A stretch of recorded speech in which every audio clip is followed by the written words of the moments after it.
দিত। ওই দুধে ভেজাল হতো না খাঁটি? খাঁটি। তার মানে আমরা খাঁটি দুধ খেতে প্রস্তুত, গরু পুষতে প্রস্তুত নয়। কেউ বাড়িতে গরু রাখবো না, অথচ খাঁটি দুধের কি আশা করব, তাই না? গরু না বাড়িতে রেখে খাঁটি দুধ আশা করা যেমন পাগলামি। মুহাম্মদ সাল্লাল্লাহু আলাইহি ওয়াসাল্লাম তিনি বলেছেন, তালাবুল ইলমি ফরিদাতুন আলা কুল্লি মুসলিমিন, প্রতিটা মুসলিম নরনারীর উপরে দ্বীনের শিক্ষা অর্জন করা কি কি অপরিহার্য, বাধ্যতামূলক। তার মানে আপনি যদি বলেন যে আমি এটা বুঝতে পারছি না মৌলভী সাহেব, এইটা কি হবে, এটা কি হবে, নূর আলম সাহেব এটা বলছে, আপনি একরকম বললেন, আবার অমুক সাহেব একরকম বললেন, আর আপনি একরকম বললেন, ওই সব কিছু নয়। আপনি বর্তমান 2025 সালে ইসলাম জানি না, বুঝতে পারছি না, এ কথা দিয়ে পার পাওয়ার কোন রাস্তা নাই। পবিত্র আল কোরআন বাংলা, ইংরেজি, তেলেগু, মারাঠি, গুজরাটি, মালয়ালম, কোন ভাষাতে আপনার চাই আপনি বলুন, সমস্ত ভাষাতে অনুবাদ হয়েছে। আপনি প্রয়োজনে কিতাব কিনে বাড়িতে পড়াশোনা করুন। কি বলছি বুঝতে পারছেন? মানে বাড়িতে একটা গরু রাখার চেষ্টা করুন, তাহলে খাঁটি মাল পাবেন। এ হুজুর কি বলছে, ও হুজুর কি বলছে, সব না দেখে বুখারী, মুসলিম, আবু দাউদ, নাসাই, তিরমিজি, ইবনে মাজাহ, যত হাদিসের গ্রন্থ আছে, বড় বড় লেখকদের যত লেখা বই আছে, কোরআনের তাফসীর গুলো আছে, বাড়িতে কিনে অন্তত নিজে পড়ে একটু যাচাই বাছাই করার চেষ্টা করুন। কি বলছি বুঝতে পারছেন? হ্যাঁ, এবার আর একটা কথা আপনাদেরকে বলি, সেটা হচ্ছে এই আল্লাহ সুবহানাহু ওয়া তাআলা বলছেন তোমরা যে ভালো কাজ করবে, এই ভালো কাজের অবস্থাটা তোমাদের ঈমানের অবস্থায় থাকতে হবে। কি বলছি বুঝতে পারছেন? সারা পৃথিবীতে অনেক মানুষের ভালো কাজ আছে, ভালো কাজ নেই। কিছুদিন আগে আপনারা জানেন যে ভারতবর্ষের একজন বিখ্যাত ধনী, খুব প্রসিদ্ধ, তার নাম রতন টাটা, মারা গেছেন। ওনার সম্পত্তি ভারত সরকারকে দিয়ে গেছেন, গরিব দুস্থ মানুষদের সেবা যত্ন করার জন্য সব সম্পত্তি দিয়ে দিয়েছে। তার আগে মাদার টেরেসা ছিলেন। আজও পর্যন্ত দেশের মাটিতে অজস্র মানুষ আছেন যারা ভালো কাজ করেন, তাই না? কিন্তু আল্লাহ এখানে একটা শর্ত দিয়েছেন। কি শর্ত? ঈমানের অবস্থাতে ভালো কাজ করা লাগবে। এই দেখুন, আপনাকে একটা কথা বলি, আলহামদুলিল্লাহ ভাই আজিজ সাহেব আমার খুব পরিচিত মানুষ, উনি আজকে আমি শুনলাম যে উনি 1 লক্ষ টাকা দিয়েছেন। আলহামদুলিল্লাহ, আলহামদুলিল্লাহ, আল্লাহ ওনার মালে বারাকা দিন, বলুন আমিন। এই সমস্ত মানুষদের দোয়া করতে হয়, এদের অর্থকে আল্লাহ দ্বীনের কাজে লাগাচ্ছে, অবশ্যই দোয়া করবেন অন্তর থেকে। যে কথা বলছিলাম, কিয়ামতের মাঠে আজিজুল সাহেবকে দাঁড় করানো হবে, ভালো করে বুঝবেন। রতন টাটাকেও একদিকে দাঁড় করানো হবে। হ্যাঁ, আল্লাহ তাআলা কিয়ামতের মাঠে সূরা ফুরকানের ভিতরে বলছেন 23 নম্বর আয়াতে যে আমি প্রত্যেক আমলকারীদের নিকটে আমি আল্লাহ আসবো, আমি নিজে আসবো। রতন টাটাকে ডেকে বলবে, তুমি তো অমুক জায়গায় অনাথ আশ্রম তৈরি করেছিলে না? হ্যাঁ আল্লাহ করেছিলাম। এই দেখো আমি আল্লাহ তোমাকে নেকি থেকে বঞ্চিত করিনি। এই দেখো 2টি পাহাড় সমপরিমাণ নেকি, এই 2টি পাহাড় সমপরিমাণ নেকি অনাথ আশ্রম তৈরি করে দেওয়ার জন্য, এই নেকিটা তোমার। দেখতে পাচ্ছ? আল্লাহ দেখতে পাচ্ছে। আল্লাহ আবার বলবেন, তুমি নাকি শুনেছি গরিবদের জন্য একটা টাটা হসপিটাল তৈরি করেছিলে, ক্যান্সার রোগের চিকিৎসা হয়, আল্লাহ করেছিলাম। এই দেখো এই যে উহুদ পাহাড় সমান নেকি, এইটা তোমার সেই হসপিটালটার নেকি, আমি আল্লাহ নেকি থেকে বঞ্চিত করিনি। আল্লাহ জিজ্ঞাসা করে বলবে, রতন বাবু ঈমান নিয়ে এসেছিলে? আল্লাহ ওইটাই শুধু ছিল না, কোরআনের শব্দ এসেছে হাবা মানসুরা, তার পাহাড় সমপরিমাণ নেকিগুলোকে আল্লাহ সুবহানাহু ওয়া তাআলা একেবারে ধুলোর ন্যায় ধুলুসাৎ করে দিবেন। তারপরে ডাকবেন কাকে? না, গোকর্ণ এলাকার একজন ব্যবসায়ী আজিজুল হক ওনার নাম, তা ওনাকে আল্লাহ ডেকে বলবেন, এই আজিজুল সাহেব, ওই মাদ্রাসায় যে 1 লাখ টাকা দান করেছিল মনে আছে? আল্লাহ মনে আছে। এই দেখো এই উহুদ পাহাড় সমান নেকি। আরে শুধু নেকি নয়, একটা রাখাল যেমন তার বাচ্চা, ছাগলের বাচ্চাকে যত্ন করে করে করে করে বড় করে, একজন কৃষক যেমন তার ফসলকে যত্ন করে করে করে করে বড় করে, আমার আল্লাহ ওই 1 লক্ষ টাকা যত্ন করে করে করে করে করে উহুদ পাহাড় সমান করে দিয়ে জিজ্ঞাসা করে বলবেন সব ঠিক আছে, এইবার বলো তো ঈমান ছিল? উনি তখন বলবেন হ্যাঁ ঈমান ছিল। আল্লাহ সমস্ত ক্ষমতার মালিক, তুমি এটা আমি বিশ্বাস করতাম। মুহাম্মদ সাল্লাল্লাহু আলাইহি ওয়াসাল্লাম আল্লাহর নবী, আপনার নবী, এটাও বিশ্বাস করতাম। জান্নাত জাহান্নাম কিয়ামত ফুলসিরাত মাদ্রাসা মসজিদ সব আমার ঈমান ছিল। আল্লাহ তাআলা তখন বলেছেন তাহলে তোমার থাকার জায়গা জান্নাত, ওই দেখে নাও, ওই দেখে নাও তোমার থাকার জায়গা জান্নাত। তার মানে বোঝা যাচ্ছে যে একটা মানুষ ভালো কাজ করবে, তার ভালো কাজের অবস্থাটা হবে ঈমানের উপরে। কিসের উপরে? ঈমানের উপরে। আমাদের মাঝে নবী ছিলেন মুহাম্মদ সাল্লাল্লাহু আলাইহি ওয়াসাল্লাম, চাচার নাম আবু তালিব। আল্লাহ রাসূল মারা যাচ্ছেন, চাচা আবু তালিব এসে বলছেন আল্লাহর নবী, আল্লাহ নবী সাল্লাল্লাহু আলাইহি ওয়াসাল্লাম গিয়ে বলছেন চাচা, চাচা একবার শুধু আপনি কলেমাটা বলুন, তাহলে কিয়ামতের দিবসে আমি আল্লাহর দরবারে কিছু বলতে পারবো। চাচা তখন ভাতিজার সঙ্গে কথা বলতে বলতে বেঈমানদের সর্দার এসে ঘিরে নিয়েছে। চাচা এক পর্যায়ে বলছে আমি মুহাম্মদ তোমার ধর্ম যেতে পারবো না, আমি আমার বাপের ধর্মের উপরই থেকে গেলাম, আমি আমার বাপের উপরই থেকে গেলাম, আমি আর তোমার দিন কবুল করতে পারলাম না। আল্লাহ নবী সাল্লাল্লাহু আলাইহি ওয়াসাল্লামের চাচা পৃথিবী থেকে চলে গেলেন। আল্লাহ নবী সাল্লাল্লাহু আলাইহি ওয়াসাল্লাম নিজের জবানে বলছেন আমার চাচাকে জাহান্নামে দেওয়া হবে, সব থেকে হালকা আযাব এটা, দুটি লোহার জুতাকে গরম করে আগুনের জুতোকে আমার চাচার পায়ে পরিয়ে দেওয়া হবে, তার গরমের তাপে আমার চাচার মাথার মগজ টক টক টক বক করে ফুটবে। তার মানে বোঝা যাচ্ছে ইসলামের ইতিহাসের একটা ছেঁড়া বই আপনি দেখাতে পারবেন না যে চাচা আবু তালিব কখনো মুহাম্মদ সাল্লাল্লাহু আলাইহি ওয়াসাল্লামের বিরুদ্ধচারণ করেছেন, কিন্তু সারা জীবন আল্লাহ নবী সাল্লাল্লাহু আলাইহি ওয়াসাল্লামের পক্ষে থেকেছেন। বরং বেঈমান মুশরিকরা আল্লাহ রাসূলকে আঘাত করতে এসেছে, চাচা প্রাচীরের মতো দাঁড়িয়ে গিয়ে বলেছে আমার ভাতিজার দিন কবুল করবে না ভিন্ন ব্যাপার, কিন্তু আমার ভাতিজার গায়ে আঘাত করতে পারবে না, আমি তার চাচা আবু তালিব আজও বেঁচে রয়েছি। তার মানে বোঝা যাচ্ছে আল্লাহর নবীর চাচা হওয়ার পরেও, অজস্র ভালো কাজ থাকার পরেও ঈমান ছিল না বলে কিয়ামতের দিনে তার জন্য আল্লাহর নবী কিছু করতে পারবেন? পারবে না, একদমই পারবে না। আল্লাহ, এইবার আপনাদেরকে একটা কথা এদিকে ফিরুন। আপনি কি দেখছেন? আপনি ওকে দেখেননি কোনোদিন? আপনি আমার দিকে ফিরুন। তাহলে আমি বলতে চাচ্ছি ঈমানের অবস্থায় ভালো কাজ। আপনারা যারা বসে আছেন আমাদের ঈমান আছে তো সকলের? ইনশাআল্লাহ সকলেই আছে না? সকলে। আল্লাহ কজন? একজন।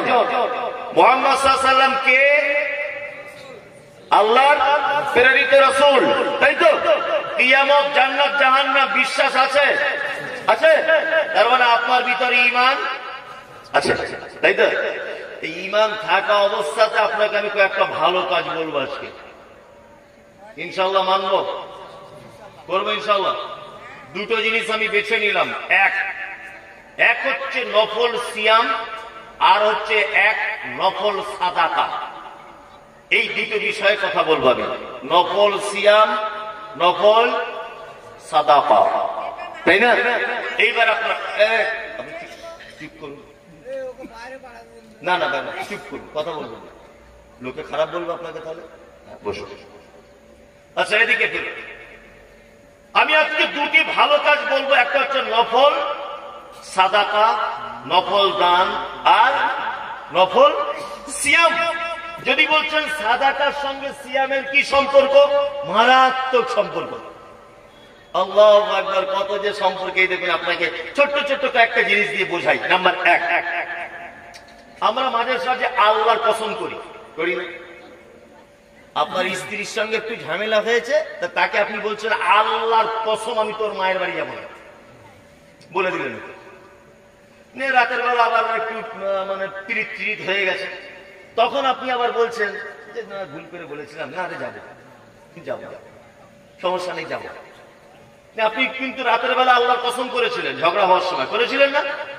এই যে কসম করার পরে আবার তার বাপের বাড়ি চলে গেলেন, আচ্ছা বলুন তো এর জরিমানা আছে না নেই? আছে? কি জরিমানা? জানা আছে? জানা যায়। প্রথম জরিমানা হচ্ছে আপনার 10 জন মিসকিনকে খাওয়াতে হবে। কয়টা? 10। হুজুর আমার পয়সা করি নাই, 10 জন মিসকিন খাওয়াতে পারবো না, তাহলে 3টে সিয়াম পালন করতে হবে। কয়টা? 3টা সিয়াম পালন করতে হবে। তার মানে বোঝা যাচ্ছে একটা মানুষ অন্যায় কাজ করলে আল্লাহ সেই অন্যায়ের যত জরিমানা করেছেন তার বেশিরভাগ জরিমানা করেছেন নফল সিয়াম আর নফল সাদাকা। দুটো জিনিসকে আল্লাহ তাআলা জরিমানা করেছেন প্রায় জায়গাতে। দেখুন আপনাকে এবার দেখাই। নাম্বার 2, আপনি হজ করতে গেছেন, সাফা মারওয়া সাই করতে ভুলে গেছেন, হজে গিয়ে কুরবানি করতে হয় ওটা ভুলে গেছেন, কোন কারণে একটা রুকুন আপনার ছুটে গেছে, ইসলাম আপনার জরিমানা কি বলেছে? ইসলাম জরিমানা করে দিয়েছে প্রথমে তোমাকে সাদাকা করতে হবে। মক্কাতে যদি সাদাকা করার সুযোগ না হয়, মক্কায় থাকা অবস্থায় 3টে সিয়াম পালন করতে হবে, 3টে রোজা। মক্কাতে যদি 3টে রোজা রাখো, বাড়িতে যখন আবার চলে আসবে আবার 7টা রোজা, টোটাল জরিমানা 10টা রোজা। কটা? 10টা রোজা আর একটা সাদাকা, তাই না? চলুন আর একটা জরিমানা আপনাকে দেখেন। আমরা পাড়া গ্রামের লোক মাঝে সাঝে এগুলো জানা না থাকার কারণে হয়, আমার স্ত্রীকে বলে দিই, এই তুমি যখন হাসো না আমার মায়ের মতো দেখতে লাগে, তুমি যখন চলো তোমার পা ফোলাটা আমার মায়ের কথা মনে পড়ে, তোমার হাত দুটো এগুলো আমার মায়ের মতো দেখতে। অনেক সময় ফচকে ছেলেরা বোঝে না, বলে দেয়। বলে দেয় কি দেয় না? ফচকে ছেলেরা বলে। আরবিতে এটাকে বলা হয় জিহাদ। কি বললাম বুঝলেন? আচ্ছা বলুন তো, এইটা বললে পাপ হয় কি হয় না? হয়। কত বড় পাপ এটা যদি মানুষ জানতো তাও খেপা ছেড়ে যেত। কত বড় পাপ দেখবেন। কেউ যদি শুধু তার বউকে বলে তোমার হাত দুটো আমার মায়ের মতো, এইটা যদি কেউ বলে দেয়, জরিমানা নাম্বার 1, আল্লাহ তাআলা বলছেন ফাতাহরিরু রাকাবাতিন মিন ক্বাবলি আন ইয়াতামাসসা, নিজের টাকা দিয়ে একটি গোলাম কিনে মুক্ত না করা পর্যন্ত, মিন ক্বাবলি আন ইয়াতামাসসা, সে তার স্ত্রীর গায়ে টাচ করতে পারবে না। কি বলছি বুঝতে পারছেন? মৌলভী সাহেব, গোলাম আজাদ করার টাকা নাই, আমি গরিব মানুষ। আল্লাহ তাআলা দ্বিতীয় জরিমানা বলছেন ফাইন লাম ইয়াসতাতি, আল্লাহ তাআলা বলছেন ফাইন লাম ইয়াজিদ ফাসিয়ামু শাহরাইন মুতাতাবিআইন, তুমি যদি গোলাম আজাদ করতে না পারো তাহলে 60 দিন একভাবে রোজা রাখো।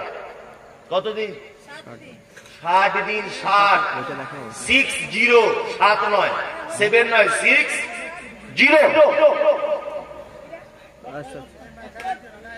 আরে ছাড়েন গো, ছাড়েন। এই লোক, এই কি হলো? এই লোক, এই ভাই, ছেড়ে দেন, ছেড়ে দেন। এই আপনি কথা বলবেন না, কথা বলবেন না। প্রথম থেকে বিরক্ত করছে। এই কথা বলবেন না, চুপচাপ থাকবেন। যাই হোক, তাহলে প্রথম জরিমানাটা কি? একটা গোলামকে আজাদ করে দিতে হবে, তাই তো? জি। এই থাকুন থাকুন ভাই, থাকুন। দ্বিতীয় জরিমানা কি? কেউ যদি তার স্ত্রীর অঙ্গ প্রত্যঙ্গ মায়ের সঙ্গে তুলনা করে, আল্লাহ তাআলা বলছেন ফাইন লাম ইয়াজিদ ফাসিয়ামু শাহরাইন মুতাতাবিআইন, শোনো তুমি পরস্পর 60টা রোজা রাখো। কটা রোজা? 60টা। এইখানে একটা কথা বলে দিই, জেনে রাখা ভালো হবে। আপনি রোজা করছেন, জরিমানা হিসাবে রোজা করছেন, রোজা করতে করতে 58টা রোজা হয়েছে, একটা রোজা বাই চান্স ভেঙে গেছে, আবার 1 থেকে শুরু। কি বললাম বুঝলেন না? আবার কি 1 থেকে শুরু। এর নাম শাহরাইন মুতাতাবিআইন, মানে পরস্পর পরস্পর। 56টা রোজা করেছেন, জরিমানা আদায় করছেন, একটা বাই চান্স ভেঙে গেল, আবার প্রথম থেকে। তার মানে বুঝতে পারছেন এটা কত বড় পাপ। আল্লাহ তাআলা বলছেন যদি কেউ গোলাম আজাদ করতে না পারে, দ্বিতীয় 60টা রোজা রাখতে যদি না পারে, ফাইন লাম ইয়াসতাতি ফাইতামু 60 মিসকিন, সে যেন 60 জন মিসকিনকে খাওয়ায়। কতজন?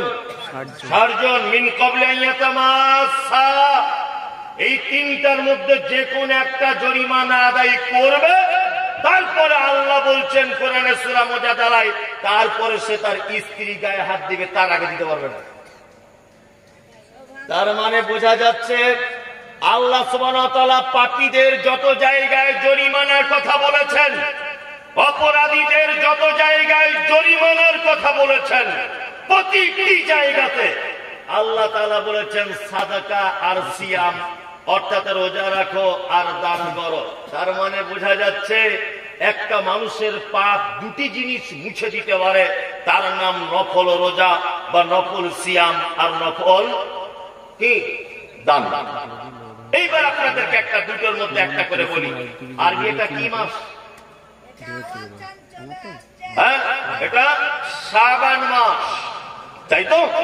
শাবান মাস এটা। আল্লাহ, এদিকে ফিরুন। শাবান মাসে আজকে সম্ভবত 3 তারিখ। কেউ এই মাসে সিয়াম পালন করেছেন শাবান মাস হিসেবে? একটা লোক বলুন। কেউ আছেন এখানে? নাই। এইবার আপনাদেরকে একটা কথা বলি, আমাদের নবী মুহাম্মদ সাল্লাল্লাহু আলাইহি ওয়াসাল্লাম রমজান ছাড়া সবথেকে বেশি নফল সিয়াম পালন করতেন এই মাসে। কি বললাম বুঝলেন?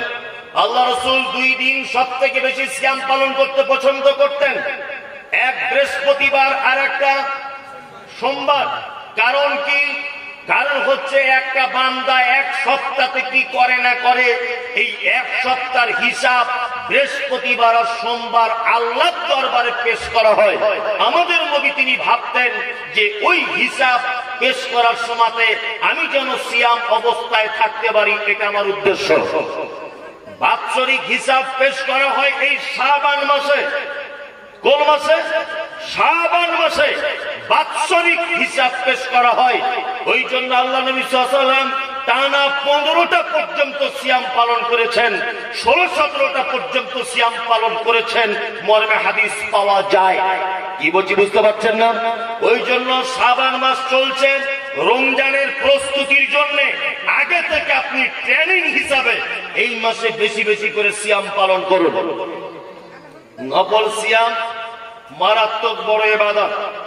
আপনাকে ছোট্ট একটা হাদিস শুনিয়ে দিই, সেটি হচ্ছে এই, কোন মানুষ যদি আরাফার দিনে 9 জিলহজ একটি যদি সিয়াম পালন করে, আরাফার দিনে যদি একটি সিয়াম পালন যদি করে নফল সিয়াম, আল্লাহর নবী সাল্লাল্লাহু আলাইহি ওয়াসাল্লাম বলছেন আগামী 1 বছরের, গত 1 বছরের, 2 বছরের পাপকে ক্ষমা করে দেওয়া হবে। কেউ যদি আশুরা সিয়াম পালন করেন, গত হয়ে যাবে 1 বছরের পাপ কি করা হবে? মাফ করে দেওয়া হবে। আমাদের রাসূল সাল্লাল্লাহু আলাইহি ওয়াসাল্লাম তিনি বলছেন যে সিয়াম এত দামি ইবাদত, এই ইবাদতের প্রতিদান স্বয়ং আল্লাহ সুবহানাহু ওয়া তাআলা নিজে হাতে দেন। কি বলছি বুঝতে পারছেন? এইবার আপনাকে একটা কথা বলি, নফল করলে যদি এই হয়, নফল করলে যদি 1 বছর 2 বছরের গুনাহ ক্ষমা হয়, তাহলে আসল করলে কি হবে? ফরজ। আমাদের তো ফরজ অবশ্য সব পেটের গ্যাস হবে, অম্বল, আর 15 দিন পর থেকে শুরু হবে, তাই না? ধেড়ে ছেলে রে, হ্যাঁ, গায়ে গতর কি মানে যদি গোস্তর দরে বিক্রি করা হয় 1.5 কুইন্টাল গোস্ত হবে গায়ে, গরু হাটে যদি বিক্রি করা যায়। কিন্তু রমজান মাস এলেই বলছে আমার গ্যাস, আমার অমুকের সমস্যা, পেটে আমার এই হয়, অমুক হয়, তমুক হয়, বলে না? বলে। আপনি চুপ করুন না, চুপ করুন, কথা বলছেন কেন? আপনি চুপ করুন।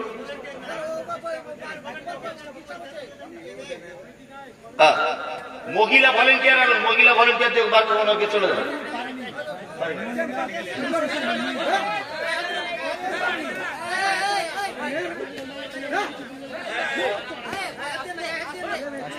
আস্তে আস্তে আস্তে আস্তে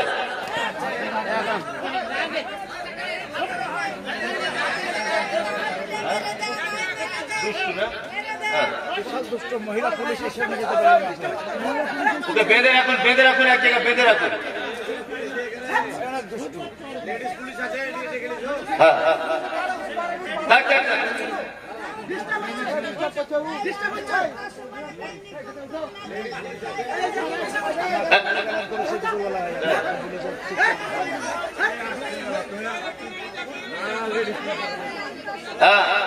মহিলা কয়েকজন মহিলাকে ডেকে নয়তো বাড়ি নিয়ে যান। মহিলা ভলেন্টিয়ার যারা আছেন 2-4 এসে দড়ি দিয়ে বেঁধে রাখুন ওদিকে।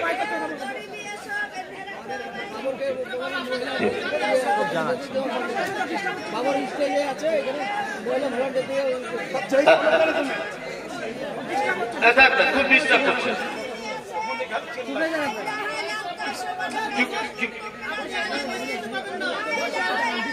জি, খুব ডিস্টার্ব করছে। মানে এদিকে করছে ঠিক আছে, কিন্তু সাউন্ড করছে, চিল্লাচ্ছে শেষে বলেন।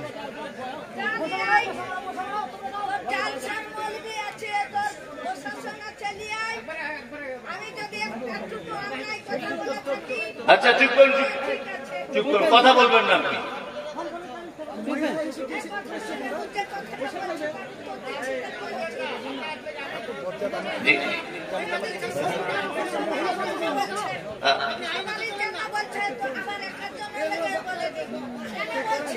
জি জি চুপেন চুপেন।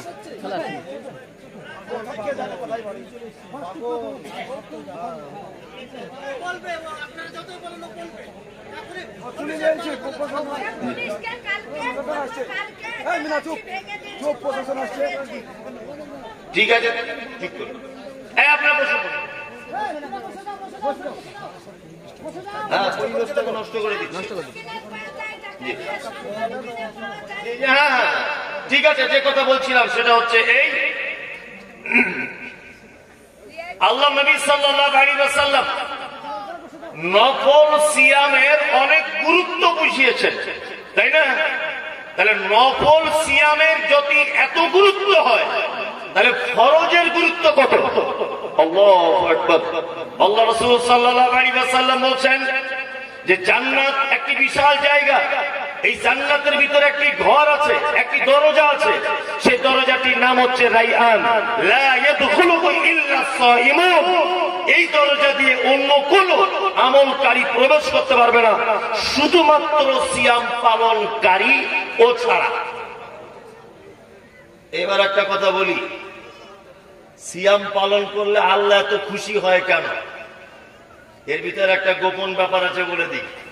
সেটি হচ্ছে এই, পৃথিবীতে যত আমল আছে, যত কি আমল আছে, প্রতিটা আমলের বাহ্যিক দৃষ্টিতে দেখতে পাওয়া যায়। পাওয়া যায় কি যায় না? যায়। একটা লোক নামাজ পড়ে 5 ওয়াক্ত, আচ্ছা বলুন তো সে নামাজি কি নামাজি নয়? এটা বাহ্যিক দৃষ্টিতে দেখলে বোঝা যায় কি যায় না? 2-3টে জিনিসে বোঝা যায়। কি? যেমন সে সবসময় পাঞ্জাবি পরে থাকে, এইখানটায় দাগ হয়ে যায়, যায় না? যায়। তার মানে বাহ্যিক দৃষ্টিতে বোঝা যায় যে এই জায়গাটায় দাগ, মানে লোকটা কি করে? নামাজ পড়ে। কারো কারো এই জায়গাটায় কালো এরকম হয়ে যায়, যারা ভারী লোক, হয় না? হয়। তাহলে বাহ্যিক দৃষ্টিতে বোঝা যায়। আপনি এখন 1 লাখ টাকা দান করলেন, আপনার টাকাটা দেখতে পাওয়া যাবে, আপনাকে সবাই চিনতে পারবে। পারবে কি পারবে না? পারবে। আপনি হজ করতে গেলেন, এই আমলটা হজ করে আসার পর এর কিছু প্রমাণ থাকবে কি থাকবে না? থাকবে। যেমন এই যে বড় পাঞ্জাবি পরবেন, আবার খেজুর আনবেন, জমজমের পানি আনবেন, তাই না? আপনার পাসপোর্টে স্ট্যাম্প দেওয়া থাকবে, আপনি হজে গিয়েছিলেন, প্রমাণ থাকবে কি থাকবে না? থাকবে। পৃথিবীতে একটি মাত্র ইবাদত, যে ইবাদতের কোন প্রমাণ পৃথিবীর কোন মানুষের সামনে পেশ করা যায় না, এই ইবাদতটা শুধুমাত্র আল্লাহকে ভয় করে যে সে করতে পারে। কি বলছি বুঝতে পারছেন? অনেক নামাজি আছেন এরকম, 5 ওয়াক্ত নামাজ পড়ে না, 5 ওয়াক্ত নামাজ পড়ে না, কিন্তু বিআই হাজী সাহেব এসেছে বলে তার সাথে মসজিদে যাচ্ছে। আপনাদের দিকে এরকম লোক নেই অবশ্য, আছে? বিআই মাসে হাজী সাহেব তিনি এসেছেন বলে কি করছেন? তার সাথে মসজিদে যাচ্ছেন, এমনি দিনে পড়ে না, তাই না? তার মানে লোক দেখানো আমল সবকিছু করা যায়, একটি আমল কোন রকম লোক দেখানো চলে না।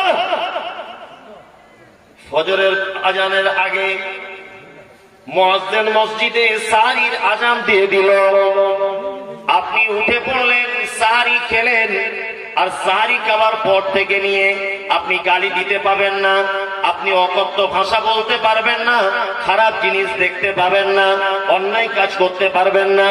আপনি যদি বাথরুমের ভিতরে দরজা লাগিয়ে যদি গোসল করেন, এক মুষ্টি পানি যদি আপনি ভিতরে গলিয়ে দেন, পৃথিবীর কেউ দেখতে পাবে না, কেউ দেখতে পাবে না। আপনি পেচ্ছাপ পায়খানাতে চলে গেলেন, ওইখানে তো কেউ যায় না, পকেটে করে দুটো বিস্কুট আর পানি নিয়ে চলে যেতে পারেন, কিন্তু ওইটা কেউ করে না। করে ইফতারের আগে ইফতার নিয়ে বসে থাকে, ইচ্ছা করলে একা একা খেয়ে নিতে পারে 2 পিস, কেউ দেখতে পাবে না। আপনি একজন গাড়ি ড্রাইভার, গাড়ি চালিয়ে চালিয়ে শিলিগুড়ি থেকে আসছিলেন, ওমরপুরের কাছে এসে ইফতারের টাইম হয়েছে। আপনার একটা বাজার থেকে আপেল কিনলেন, 2টো খাজুর কিনলেন, পানির বোতল কিনলেন, পৃথিবীর কেউ গাড়ির ভিতরে দেখতে পাবে না যে আপনি কি করছেন আর কি করছেন না। আপনি ইচ্ছা করলে এক ঢোক পানি পান করে নিতে পারেন, ইচ্ছা করলে একটা আপেল একটু এক টুকরো খেয়ে নিতে পারেন, কিন্তু আপনি খান না। তার মানে বোঝা গেল পৃথিবীর প্রতিটা আমল উপর থেকে বোঝা যায়, একটি আমল উপর থেকে বোঝা যায় না যে আমলটা এই জায়গাটায় হয় আল্লাহর ভয়ের জন্য। কার ভয়ের জন্য? আল্লাহর ভয়ের জন্য। আপেল, আঙুর, বেদানা সবকিছু আপনার কাছে আছে, তারপরেও আপনি খেতে পাচ্ছেন না। কার ভয়ে? আল্লাহর ভয়ে। আল্লাহ কি বলছেন? ইন্নাল্লাযীনা ইয়াখশাউনা রাব্বাহুম বিল গায়বি লাহুম মাগফিরাতুন ওয়া আজরুন কাবীর। আল্লাহ বলছে যারা আমাকে দেখতে পায় না, যারা আমাকে না দেখে আমাকে ভয় করে, আমার গায়েবের প্রতি যারা বিশ্বাস রাখে, মাগফিরাতুন, নিশ্চয় আমি আল্লাহ তাদেরকে ক্ষমা করে দেব, আর তাদের জন্য রয়েছে উত্তম প্রতিদান। নফল সিয়াম। আল্লাহ। এইবার আপনাদেরকে ছোট্ট এইটা অল্প করে বললাম, দানের ব্যাপারটা একটু খুলে খালি বলি। আচ্ছা, সাদাকা আর দান এটা আলাদা না এক? বলুন আলাদা। হ্যাঁ, এটা আমরা সবাই, মা চাচি থেকে শুরু করে খালা ফুবু সবাই জানে এটা আলাদা। কি বলে এই সাদাকা, এটা মসজিদে দিস না, সাদাকা দিতে হয় কোথায়? না সে আসিয়া চাচি ভিক্ষা করতে আসে ওকে দিতে, ওটা মসজিদে দেওয়া যায় না। এই আরবিতে বলা হয় সাদাকা, আর বাংলায় যার মানে দান। তার মানে যারই নাম লাউ তারই নাম খুদু, যারই নাম সাদাকা তারই নাম কি? দান, তাই না? জি। এইবার একটা কথা আপনাদেরকে বলি, সাদাকা 2 প্রকারের। কয় প্রকারের? দান কয় প্রকারের? 2 প্রকারের। এক হচ্ছে ফরজ, ফরজ সাদাকা। যেমন রমজানের সিয়াম পালন করেছেন, রোজা রেখেছেন, আপনাকে ফিতরা দিতে হবে, দিতে হবে না? ওটা কি? বাধ্যতামূলক, আপনাকে দিতেই হবে। আপনি সংসার খরচা করার পরে 2 লাখ টাকা ব্যাংকে জমা আছে, লাখে 2,500 টাকা যাকাত, এটা কি? ফরজ, তাই না? এইবার আপনাকে একটা কথা বলি, সেটা হচ্ছে কি? ফরজ একটি হচ্ছে সাদাকা বা দান, আরেকটি হচ্ছে নফল। নফলটা কি? যাকাত দেওয়ার পরে, সংসারের খরচার পরে, ঘর বাড়ি তৈরির পরে, জামা কাপড়, বাগান, পুকুর সবকিছু বজায় করার পরে যে টাকাটা আপনার বেঁচে আছে, তার থেকে গরিব, ফকির, মিসকিন, অসহায়দেরকে যদি আপনি কিছু দেন, তার নাম কি? নফল সাদাকা। কি বললাম বুঝলেন? সাদাকা কত গুরুত্বপূর্ণ জিনিস। আল্লাহ নবী সাল্লাল্লাহু আলাইহি ওয়াসাল্লাম তিনি বলছেন, ইত্তাকুন নার ওয়ালাউ বিশিক্কি তামারিন, তোমরা জাহান্নাম থেকে বাঁচো, যে কোনো মূল্যে জাহান্নাম থেকে বাঁচো। নিরুপায় হয়ে গেছো, জাহান্নাম থেকে বাঁচার রাস্তা নাই, তোমার হাতে একটা খাজুরের টুকরা যদি থাকে, সেই টুকরাটাও তুমি আল্লাহর রাস্তায় সাদাকা করে তুমি জাহান্নাম থেকে কি করো? বাঁচো। তার মানে জাহান্নাম থেকে বাঁচার সব থেকে একেবারে নিরুপায় উপায় যেটা, তার নাম সাদাকা বা দান। দান কত গুরুত্বপূর্ণ জিনিস। এবার একটা কথা বলি, আমাদের পাড়া গ্রামে যখন কোন লোক মারা যায়, মারা যাবার 5-7 মিনিট আগে কি করে? কি করে? আল্লাহ রাসূলের হাদিস কি? যে আখিরুল কালাম লা ইলাহা ইল্লাল্লাহ ফাদাখালাল জান্নাহ। কারো যদি শেষ বাক্য শেষ কথাটা যদি হয় লা ইলাহা ইল্লাল্লাহ, তাহলে তার থাকার জায়গা কোথায়? কোথায়? জান্নাত। তাহলে যে লোকটা মারা যাচ্ছে ওর পাশে দাঁড়িয়ে আপনি একটু বলুন লা ইলাহা ইল্লাল্লাহ, লা ইলাহা ইল্লাল্লাহ। ওকে বলতে বলবেন না, আপনি নিজে নিজে বলবেন। আপনার বলাতে যদি ও বলে তাহলে ওর থাকার জায়গা কোথায়? জান্নাত। কিন্তু আমরা ওটা করি? আমরা কি করি? জান যায় যায় এরকম করছে, তাড়াতাড়ি খোঁজবাস্তুর মাদ্রাসায় খবর দে, তাড়াতাড়ি ওই হরিরামপুর মাদ্রাসায় খবর দে, তাড়াতাড়ি করে ওই রসুলপুর মাদ্রাসায় খবর দে। 30 জন ছেলে এসেছে, সেই নাম দুলে দুলে ইয়াসিন আল কুরআনিল হাকীম ইন্নাকা লামিনাল মুরসালিন আর রহমান আল্লামান কুরআন খালাকাল ইনসান পড়েই যাচ্ছে। বলছে কি ব্যাপার? বলছে আমার বাপের জানটা আস্তে করে বার হবে, কোনো কষ্ট হবে না। কি বলছে? বুঝতে পারছেন না? কোনো কষ্ট হবে না। এটা কি রসুলের পদ্ধতি? রসুলের পদ্ধতি না। লোকটা যখন কষ্ট পায় আমরা পাড়া গ্রামের মানুষ কি করি? একটু গরম পানি হালকা করে তার মুখে দিই, তাই না? ঠান্ডা পানি তার মুখে দিই, দিই না? একটু গরম দুধ, একটু হালকা গরম দুধ আমরা কি করি? তার মুখে দিই। ঠান্ডা পানি তার মুখে দিই না? যে লোকটা মারা যাচ্ছে দিই কি দিই না? দিই। আচ্ছা বলুন তো, ওই লোকটা কি তখন ঠান্ডা পানি খেতে চায় ফ্রিজ থেকে? যাও একটু পানি দাও, খুব পানি পিয়াসা লেগেছে, আহা দেশি গরুর দুধ কি স্বাদ গো, একটু আনো আর একবার খাই, জীবনের শেষ খাওয়া, এরকম ব্যাপার থাকে না। বন্ধুরে আমার, সাদাকা দান কতটা ইম্পর্টেন্ট আপনি এইটা শুনলে বুঝতে পেরে যাবেন। বন্ধুরে আমার, এক গ্লাস পানি থেকে যখন পানি ঢেলে ফেলে দেওয়া হয়, আবার দেখবেন পানি জমে যায়। ওই জমা পানিটা যদি আস্তে আস্তে আস্তে আস্তে করে আপনি মাটিতে যদি এক ফোঁটা যদি ফেলে দেন, তাহলে কোনো আওয়াজ হবে না, হয় আওয়াজ হবে না।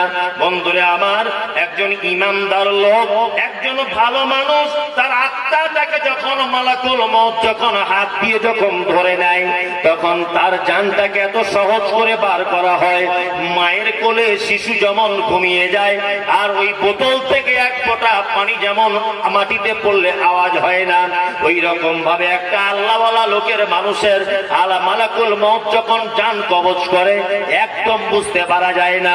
কিন্তু একটা বদমাইশ লোক যদি হয়, একটি খারাপ লোক যদি হয়, মালাকুল মউত তার আত্মাটাকে এত কঠিন করে ধরে যে তার শিরা উপশিরা সমস্ত কিছু যেন ছিঁড়ে যেন মালাকুল মউতের হাতে চলে আসে। আর ওই লোকটা তখন কষ্টের কারণে বারবার একটা কথা বলে, ফায়াকুলা রাব্বি লাউলা আখখারতানি ইলা আযালিন করিব ফাসাদদাকা ওয়া আকুম মিনাস সালিহিন। আল্লাহ, আমার মৃত্যুর টাইম হয়ে গেছে, আমার আর টাইম নেই বেঁচে থাকার। গাড়ি বাড়ি টাকা পয়সা বিবি বাল বাচ্চা এসি ঘর ফ্রিজ টিভি সমস্ত সম্পদ আমাকে ভুলে চলে যাচ্ছে, আমি একা একা তোমার কাছে চলে যাব।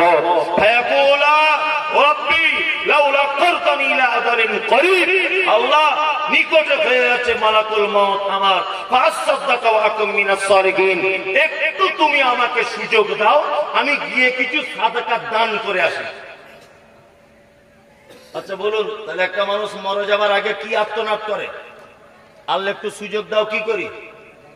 দান করে আসি, তাই না? আচ্ছা বলুন, ইবাদতের মধ্যে সব থেকে দামি ইবাদতের নাম কি? কথা বলুন, ভাষা বুঝতে পারছেন আপনার? আমার সালাত, তাই না? সব থেকে দামি ইবাদত নামাজ, তাই তো?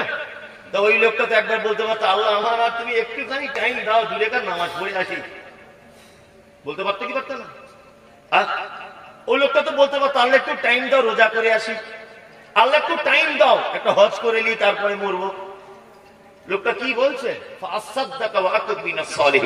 আল্লাহ আমাকে টাইম দাও একটুখানি, আমি সাদাকা করে আসি, আর আমি সৎ কর্মশীলদের অন্তর্ভুক্ত হয়ে যাই। সুবহানাল্লাহ। কেন এই কথা বললেন? লোকটা এই কথা বলে কেন? দেখুন, পৃথিবীতে প্রতিটি আমলের একটা নিজস্ব পদ্ধতি আছে। আচ্ছা, আপনি যদি নামাজ পড়েন অপবিত্র অবস্থায় চলবে? মজবুরিতে ব্যাপার আলাদা, ইচ্ছা করে অপবিত্র অবস্থায় চলবে? চলবে না। নামাজ বিনা ওযুতে চলবে? অজু করা লাগবে, তাই না? জি, অজুর আগে পানি চাই, পানি নেই তায়াম্মুম করুন, তাই না? তার মানে বোঝা যাচ্ছে তায়াম্মুম, পানি নেই তায়াম্মুম দিয়ে করো, তবুও ভালো। তবুও বিনা অজুতে নামাজ হবে না। আচ্ছা, আপনি যদি এখনকার দিনে 3টের সময় আপনার ঘুম ভেঙেছে, কটায়? রাত 3টে। আপনি যদি মনে করেন আবার সে ফজরে উঠবো, এই ঘোড়ার দিন, এখন একটু আগে উঠে বাথরুম টাথরুম সেরে 2 রাকাত নামাজ পড়েই বরঞ্চ ঘুমায়, চলবে? চলবে? ফজরের ওয়াক্ত হওয়ার আগে সালাত চলবে না। এইবার একটা কথা বলি, তার মানে বোঝা যায় যে ইবাদত নামাজ একটা নির্দিষ্ট পদ্ধতিতে হবে। কি বললাম বুঝলেন? চুপ করুন।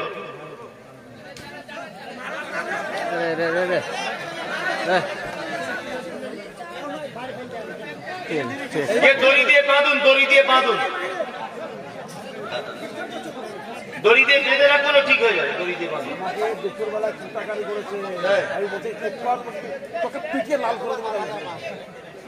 বদমাস বদমাস। আচ্ছা, এবার এদিকে ফিরুন, ও যা পারছে ওরা কজন ঠিক করে দেবে। এদিকে ফিরুন। তাহলে প্রতিটি ইবাদত একটি কি নির্দিষ্ট টাইম আছে, তাই না? নির্দিষ্ট টাইম আছে।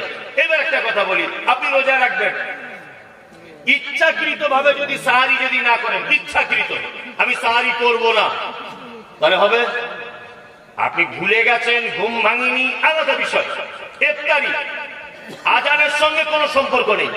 সূর্য ডুবে যাবে, আপনার কাছে সঠিক খবর চলে আসবে, আপনি ইফতারি করবেন। আপনি যদি মনে করেন সূর্য ডোবার 30 মিনিট পরে করব, চলবে? চলবে না। আপনি যদি মনে করেন আমি প্রচন্ড কষ্ট পাচ্ছি, 1 ঢোক পানি খেলে তেমন কিছু হবে না, চলবে? চলবে না। তার মানে প্রতিটি ইবাদতের একটা নির্দিষ্ট কি আছে? পদ্ধতি আছে। একটি ইবাদতের কোন নির্দিষ্ট পদ্ধতি নেই, তার নাম নফল দান বা সাদাকা। কি বললাম বুঝলেন? যাকাত ফরজ, পদ্ধতি আছে। যাকাতের টাকা সবাইকে দিতে পারবেন না। আল্লাহ 8টা লোককে দেওয়ার কথা সূরা তাওবার ভিতরে বলেছেন। কি বললাম বুঝলেন? ফিতরা ওই 8টা লোক পাবে, কিন্তু নফল সাদাকা এমন একটি ইবাদত, এর কোন পদ্ধতি নেই। ফকির এসেছে, ফকির এসেছে দরজায়, লা ইলাহা ইল্লাল্লাহ, খালা কিছু দাও। বলা চলবে না তুমি কোন ধর্মের, বলা চলবে না তুমি নামাজ পড়ো কি না, বলা চলবে না তোমার বাড়ি কোথায়, বলা চলবে না স্বামী আছে কি নাই, বলা চলবে না তোমার হাতে মোবাইল কেন, বলা চলবে না এত দামি শাড়ি কেন, বলা চলবে না। বাস স্ট্যান্ডে দাঁড়িয়ে আছেন আপনি, হঠাৎ করে একজন বাস থেকে নামছেন আর বলছেন লা ইলাহা ইল্লাল্লাহ, বাপ কিছু দাও। খুব সহজ ইবাদত, 8 আনা খুচরো ছিল, পকেটের থেকে দিয়ে দেন।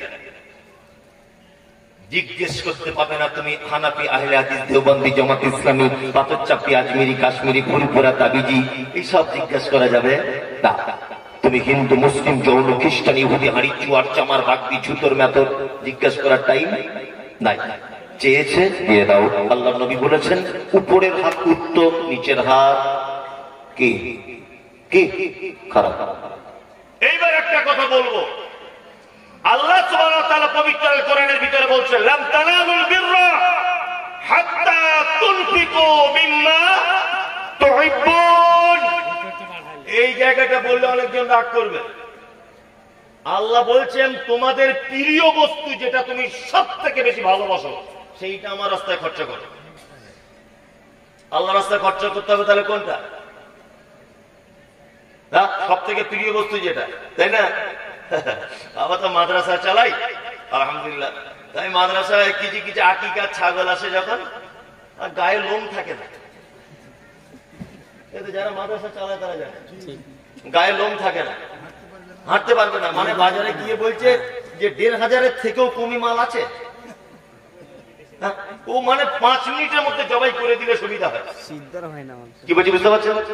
আমি তো আমার অন্যান্য শিক্ষকদের বলে দিয়েছি, এরকম লোক কেউ এলে নয় তাকে দড়ি দিয়ে বাঁধবি, আর নয় ছাগল ফেরত দিয়ে দিবি। যে তোর এ ছাগল কে আনতে বললো এখানে? মাদ্রাসায় পড়ি বলে কি একেবারে ভিখারি থেকে খারাপ নাকি আমরা? এটা মানুষের রুচিবোধ নেই, এটা রুচিবোধ নেই মানুষের। আল্লাহ পর্যন্ত বলছে তুমি তোমার প্রিয় বস্তুকে কি করো? আল্লাহ রাস্তায় সাদাকা করো।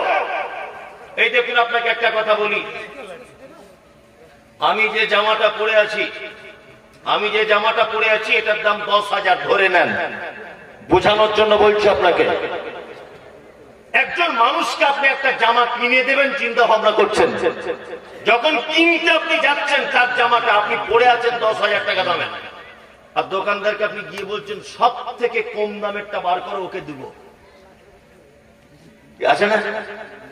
রমজান মাসে এখানে অনেক মানুষ আছেন, অনেক মানুষ, আমার এই কথাটা খারাপ মাইন্ডে নেবেন না, একটু ভালো হিসাবে নেবেন। সেটা হচ্ছে এই রমজান মাসে আমরা অনেক মানুষ শাড়ি জামা কাপড় বিলি টিলি করি না, এটা একটা ভালো কাজ, করবেন, অবশ্যই করবেন। তবে আমরা দোকানদারকে গিয়ে বলি একদম মশারির থেকে হালকা ভালো এটা দাও, 60 টাকা হলে 70 টাকা যাবে না। তা তোমার ওই শাড়ি পরার জন্য কি অমুকের বউ বসে আছে? 1000 শাড়ি দেওয়া লাগবে না, আপনি 100টা দেন। ভালো করে বুঝুন, আপনি 100টা দিতে না পারেন 10টা দেন, ভালো দেবেন, উত্তম দেবেন। আল্লাহ পর্যন্ত বলছে তোমরা উত্তম জিনিসটা কি করো? আল্লাহ রাস্তায় খরচা করো, তাহলে তোমরা কল্যাণ লাভ করতে পারবে। তার মানে আমরা দান সাদকা যখন করব সব থেকে প্রিয় উৎকৃষ্ট জিনিসটি দান করবে ইনশাআল্লাহ। এবার একটা কথা আবার বলি, নফল দান কয়েকটা ভাগে বিভক্ত। যেমন একটা হচ্ছে সাধারণ দান, আর একটা হচ্ছে দানের সাদকায়ে জারিয়া। একটা দান সাধারণ আর একটা সাদকায়ে কি জারিয়া। সাধারণ কাকে বলে? একটা লোক ক্ষুধার্ত হোটেলের সামনে দাঁড়িয়ে আছে, আপনি তাকে এক মুঠো খাইয়ে দিলেন, এটা হলো সাধারণ দান। কি বললাম বুঝতে পারছেন? একটা লোকের পরনে কাপড় নাই, আপনি তাকে একটা জামা তৈরি করে দিলেন, এটার নাম সাধারণ দান। একটা লোক অসুস্থ, আপনি তাকে পয়সা দিয়ে সহযোগিতা করলেন, এইটার নাম সাধারণ দান। আর সাদকায়ে জারিয়া কার নাম? সাদকায়ে জারিয়া হচ্ছে সেটা যার ধারাবাহিকতা বজায় থাকে। মসজিদ তৈরি হচ্ছিল, 5 কুইন্টাল রড কিনে দিয়েছেন, সারা ছাদের ঢালাই লেগে গেল, এটার নাম কি? জারিয়া। এটার নাম কি? জারিয়া, সাদকায়ে জারিয়া। আমরা তো জারিয়া বুঝি না, বুঝি? ওর বাপ মারা গেছে, জানা যায় দাঁড়িয়ে বলছে আগামী 24 তারিখে 40 দিনের দিন হবে, সবাই আসবেন, সবাই আসবেন। আর 4 দিনের দিন যারা কবর টবর খুঁড়েছেন, গোসল টোসল করিয়েছেন, আপনারাও সবাই আসবেন। ধনী তো, যে মারা গেছে খুব ধনী লোক ছিল, বেটা 3টে হেলে গরু জবাই করে দিয়েছে, বলদ গরু জবাই করে মোটামুটি 1,500 লোকের বিরিয়ানির ব্যবস্থা করেছে। কি বলছি বুঝতে পারছেন? ধাড়িওয়ালা লোক, টুপিওয়ালা লোক, পরেশগাল লোক, সেও দেখছি খেতে খেতে দাঁত খোঁচড়াতে খোঁচড়াতে আসছে। চাচা কি ব্যাপার? বুঝছে সে আব্দুর রহমান মারা গেছি না, আজকে 40 দিন খেয়ে চলে আসছে। মানে জীবনে মনে হয় গরুর গোস্ত চোখে দেখে। আর ছোট লোক তো অনেক কোয়ালিটির হয়, হাই ফাই ছোট। আমি জানি মানুষ 4টে বেটির পরে একটা বেটা হলে আনন্দ করে মিষ্টি খাওয়ায়, হয় না? খাওয়ায়। আমার ছেলে নতুন চাকরি পেয়েছে, খুশি করে মিষ্টি খাওয়াবো, তাই না? বাপ মরে গেলে আবার গরু কেটে 1,500 লোক খাওয়াতে হয়, এই কেমন নিয়ম? এবং মাথাতেই ঢোকে না। অনেক লোক করে, কি করে না, অনেক এলাকায় করে। আবার আমরা যারা আহলে হাদিস আমরা করি না, তবে দাওয়াত দিলে খাই, তাই না? আমরা আহলে হাদিস অবশ্য আমাদের করা যাবে না, খাওয়া যাবে না, তাই না? এই যে শবে বরাত আসছে, আমরা কেউ করি না, তবে খেতে কেউ ছাড়ি না, তাই তো? খাওয়ার বেলা আমরা আছে, কিন্তু করাতে আমরা নাই। লোক খারাপ বলবে, আমাদের মলি সাহেব এক ঘুরে করে দেবে, তাই না? আল্লাহু আকবার, আল্লাহু আকবার। একটা আশ্চর্য কথা আপনাদেরকে বলে রাখছি, সেটা হচ্ছে এই, 1.5 লক্ষ টাকা খরচা করে 1,500 মানুষকে বিরিয়ানি করে খাইয়ে 10টাও নেকি পাবে না আপনার আব্বা কবরে, 10টা নেকি নাই। কারণ ওটা সাদকায়ে জারিয়া নয়। দুপুরে বিরিয়ানি খাইয়েছেন, রাতে পায়খানা করে দিল, সব বাথরুমে চলে গেল, ও আর টিকে থাকলো? টিকে থাকলো? থাকলো না। এইবারে দেখুন আপনাকে আর একটা জিনিস দেখায়, সেটা হচ্ছে এই, সাদকায়ে জারিয়া যত জায়গা আছে এইবার আপনাকে বলবো সব থেকে প্রয়োজন কোন জায়গায় জারিয়া, সেটা আপনাকে দেখতে হবে। প্রয়োজন বেশি কোথায়? এক। আচ্ছা বলুন, আপনি মসজিদে দান করলেন 1 লাখ, এইটা অন্তত আজিজুল ভাইকে ভালো করে শুনতে হবে। সব জায়গাতে গিয়ে দেখছি বান্ডিল টাকা নিয়ে দিয়ে দিচ্ছে। আমি তো ভাইয়ের সঙ্গে সবসময় থাকি, প্রায় খুব আমার প্রিয় মানুষ। যেখানেই দেখছি পকেটে 2 বান্ডিল টাকা। এটা কি ব্যাপার ভাই, পকেট উঁচু? বলছে এটা খোঁজবাস করেছে। এই পকেট উঁচু আজকে কোথায়? আজকে অমুক জায়গায় শরীরিয়া মাদ্রাসায় দেবো। আল্লাহ দিতেই দিয়েছিল নাকি? আল্লাহ ওইভাবেই কবুল করেছে, অভাবও নাই। আর কিছু লোক আছে কোটি কোটি টাকার মালিক, বিশাল হাতিমার্কা গেট, জীবনে ভিখারিকে ভিক দেয় না। কি বলা বুঝলেন না? ওই লোকগুলোকে দেখতে পাবেন যারা কৃপণ হয় না, তাদের খুব দুর্দশা। দুনিয়াতেও ভালো মন্দ কিছু খেতেও পারলো না, দেখতেও পারলো না, সুখও পেল না, অথচ কিয়ামতের দিন ধনীদের কাতারে দাঁড় করিয়ে আল্লাহ জবাব নেবে। কি বলছি বুঝতে পারছেন? ওই জন্য আল্লাহ যাকে টাকা দিয়েছে দামি জিনিস খাবেন, বরফগুলো সব থেকে বড় ইলিশ প্রতিদিন কিনে কিনে খান। আল্লাহ তো আপনাকে দিয়েছে, আপনি খাবেন না কেন? আর যদি আপনি কৃপণতা করেন তাহলে এখানে ইলিশও পেলেন না, ভালো জামা কাপড়ও কিনতে পারলেন না, ভালো গাড়ি চাপতে পারলেন না, অথচ কিয়ামতের দিন ধনীদের কাতারে দাঁড় করিয়ে আল্লাহ বলবে চল হিসাবগুলো বার কর। তাহলে এখানেও শান্তি হলো না, ওখানেও হলো না। এই জন্য আজকে BMW, কাল ফরচুনার, কাল অমুক, কাল তমুক, বড় বড় মাছ খান, দামি দামি জামা কাপড় পড়ুন, তবে অহংকারিতা যেন না আসে। আল্লাহ আপনাকে নিয়ামত দিয়েছে, আপনি নিয়ামত ভোগ করুন। আপনি দামি গাড়ি করে যাচ্ছেন, ও সাইকেলে যাচ্ছে বলে ওর দাম কম, এটা যেন না হয়, একদম নয়। আপনি আল্লাহর প্রশংসা করুন তাকে দেখে, যে আল্লাহ একসঙ্গে এক স্কুলে পড়তাম, আমি দামি গাড়িতে যাচ্ছি, ও সাইকেলে। আল্লাহ তুমি আমায় কত ভালো করেছো, কত ভালো রেখেছো। আমি এই সমস্ত দাতাদের ব্যাপারে একটা কথা বলি, সাদাকায়ে জারিয়া করবেন কোথায়? মসজিদে আপনি 10 কুইন্টাল রড দান করলেন, এটা সাদাকায়ে জারিয়া। কিন্তু এই সাদকা জারিয়ার গ্যারান্টি হচ্ছে আপনার খুব জোর হলে 100 বছর। আচ্ছা বলুন তো, কোনো না কোনো এক টাইমে মসজিদ ভেঙে ফেলা হবে কি হবে না? বাড়ানো কমানোর জন্য মসজিদ ভাঙা হবে কি হবে না? তাহলে ওই রড আর থাকবে? হ্যাঁ, ও ভাঙড়িতে চলে যাবে, তাই না? আমি মমতাজুল ইসলামের কথা বলছি। আপনি একটা কল মাদ্রাসায় বসিয়ে দিলেন, কল মাদ্রাসায় বসিয়ে দিলেন। এই মাদ্রাসায় বসালেন, কলটার আয়ু কত বছর? ধরে নেন 50 বছর, তারপরে আর থাকবে? তাহলে ও যদি না থাকে আপনার নেকি আর হবে কি করে? সাদকা জারিয়া কি? খোঁজবাসপুর মাদ্রাসায় 100 ছাত্র পড়ে, আপনি হেড মাওলানাকে বলুন 30টা ছাত্রের যাবতীয় খরচা আমার পক্ষ থেকে আমি প্রত্যেক মাসে বহন করব। এই ছাত্র কোরআনের হাফেজ হলো, আপনি নেকি পেয়ে যাবেন। ও আরো 5 জন হাফেজ তৈরি করলো, তাদের থেকে আপনি নেকি পাবেন। ও আরো 5 জনকে করলো, তাদের থেকে আপনি আবার নেকি পাবেন। এক কথায় এ নেকি কিয়ামত পর্যন্ত চলতে থাকবে। তার মানে বোঝা যাচ্ছে এই মুহূর্তে সব থেকে বড় সাদকায়ে জারিয়া হচ্ছে কোরআন শিক্ষার ব্যাপারে নিজের অর্থকে ব্যয় করা। কোরআন শিক্ষা যেখানে হয় অর্থকে ব্যয় করা। আমি মসজিদে দান করার পক্ষপাতিত্ব করি না। যদি বলছেন তাহলে মসজিদে দান করবো না, অবশ্যই আপনি করুন। কে বলেছে আপনাকে মসজিদে এসি লাগাতে হবে? কে বলেছে টাইলস লাগাতে হবে? টিনের মসজিদে নামাজ পড়লে যায় নাকি? মাটির মসজিদে একই নাকি? মার্বেলের মসজিদে যে নাকি আপনার সিমেন্ট দেওয়া তৈরি করা মসজিদে একই নাকি? ওই মসজিদে দান করে ততটা কাজ হবে না যতটা কাজ হবে খোঁজবাসপুর মাদ্রাসায় দান করে।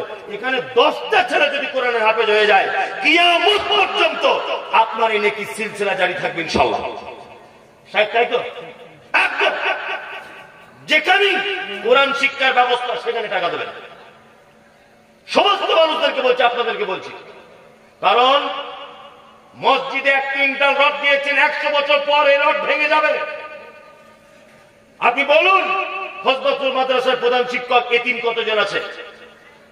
না, এতিম আছে 12 জন। ঠিক আছে, এই 12 জনের চাল ডাল, এই 12 জনের জামা কাপড়, এই 12 জনের যতটা খরচা লাগে সমস্ত খরচা এরা যতদিন না আলেম না হবে আর আমি যতদিন হায়াতে আছি ততদিনের খরচা আমার পক্ষ থেকে আমি দেবো। ভালো করে বুঝলেন? আপনারা যদি প্রত্যেক বছরে একটা একটা ছেলের দায়িত্ব যদি আপনি বহন করেন, ভালো করে বুঝবেন, একটা ছেলের দায়িত্ব যদি আপনি বহন করেন আর ওই ছেলেটা যদি আপনার টাকা দিয়ে হাফেজ মাওলানা হয়, কিয়ামত পর্যন্ত ওই ছেলেটার মাধ্যমে আপনি ধারাবাহিকতার সাথে নাকি পেতে থাকবেন। যদি বলছেন হুজুর ও তো মাদ্রাসায় যদি পড়াতে না পারে, আর ইমামতি তো করবে, মুক্তবের বাচ্চাদের কোরআন শেখাবে না? হ্যাঁ, তার বিনিময়ে আপনি পাবেন চেঞ্জ সিস্টেমে নাকি, চেঞ্জ সিস্টেমে নাকি, তাই না? কোরআন শিক্ষা যেখানে হয় আপনার টাকা এখানে আগে ব্যয় করুন, আগে ব্যয় করুন। এখানে মসজিদে এসি কেনার দরকার নেই, মার্বেল পাথরের দরকার নেই। কে বলেছে মার্বেল পাথর কিনতে হবে, তাছাড়া নাকি হবে না? মসজিদ নিয়ে শুধু কম্পিটিশন চলছে, মসজিদ নিয়ে। মসজিদ দেখলে মনে হবে রাজপ্রাসাদ তৈরি, আর মাদ্রাসাগুলোর শিক্ষকেরা সাইকুল হাদিস যারা বোকারির দাস দিচ্ছে, ওসরে ধানের টাকা তুলে তুলে রোদে রোদে হাঁটছে, আর এসি লাগিয়েছে মসজিদে। কি হবে মসজিদে এসি লাগিয়ে? কে বলেছে এসি লাগাতে? বড় বড় যোগ্যতা সম্পূর্ণ আলেমরা রোদে রোদে আপনার দরজায় যে ওসরের টাকা আনতে মাদ্রাসার ছেলেদের পড়াবে বলে, কোরআন শিক্ষার জন্য তাদের খাদেম, তাদের খিদমত। আর আপনি মসজিদে 1.5 লাখ টাকার মার্বেল পাথর লাগিয়ে দিলেন, ওই 1.5 লাখ টাকা ঘুরিয়ে আনো এখানে দেন। 2 বছর হুজুর দোয়া হয়ে গেছে। মসজিদ আমার শত্রু নয়, আমি বোঝাতে চাইছি গুরুত্ব বেশি কার, এটা বোঝাতে হবে। একটা লোকের সাপে কামড়িয়েছে, ভালো করে বুঝবেন, একটা লোকের কি সাপে কামড়িয়েছে, লোকটা আর পাতলা পায়খানা হচ্ছে। ধরে নেন লোকটা পাতলা পায়খানা হচ্ছে, মাঠে পায়খানা করতে গেছে, একটা খড়ির সাপে কামড়ে নিয়েছে। আমি ডাক্তার আমার কাছে নিয়ে এসেছে। আচ্ছা বলুন তো, এদিকে পাতলা পায়খানা হচ্ছে সারাদিন 32 বার, এদিকে খড়ির সাপে কামড়েছে। বলুন আমার কাছে আনলে আমি যদি অরিজিনাল ডাক্তার হই, কোন চিকিৎসাটা আগে করব? পাতলা পায়খানা বন্ধ করব না সাপের বিষটা বন্ধ করব? কোনটা বলুন?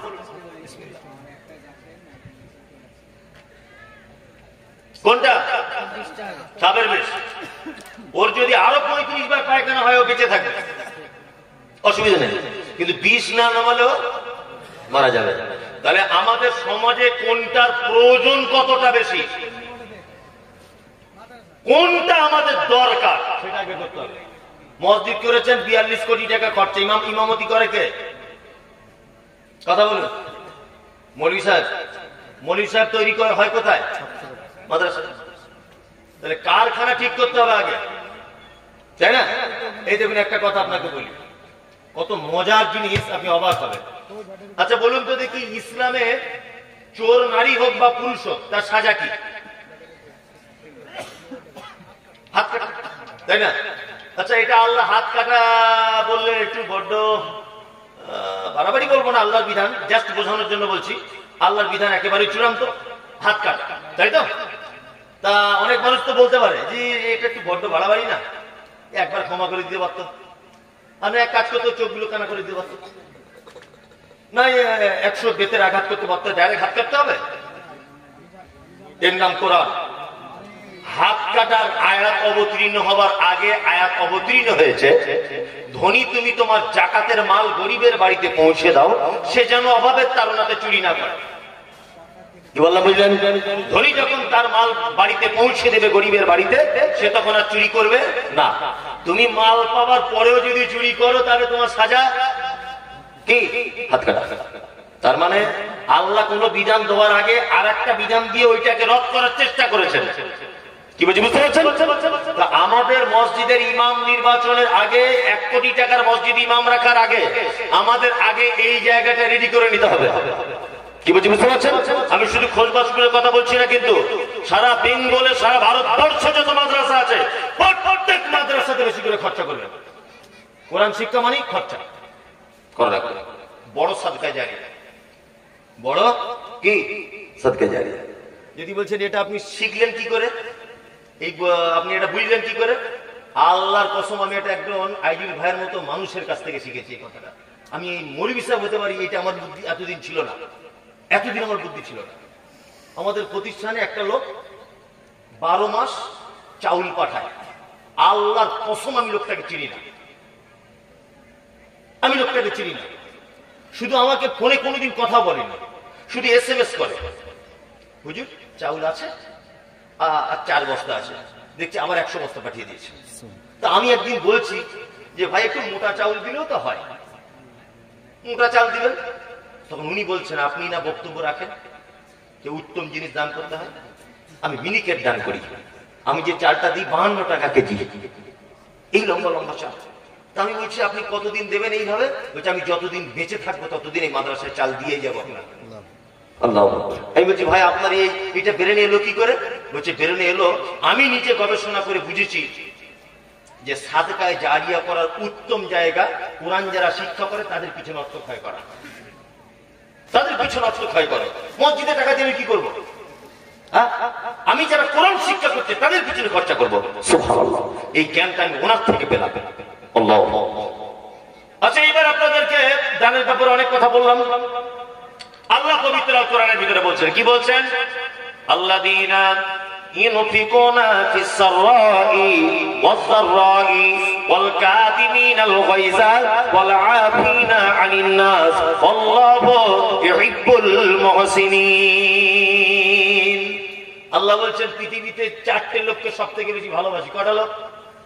কটা? চারটা। এক, আল্লাযীনা ইউনফিকুনা ফিস সাররাই ওয়াদ দাররাই। আল্লাহ বলছে ওই দানি যে ধনী হবার আশা করে, গরিব হবার ভয় করে।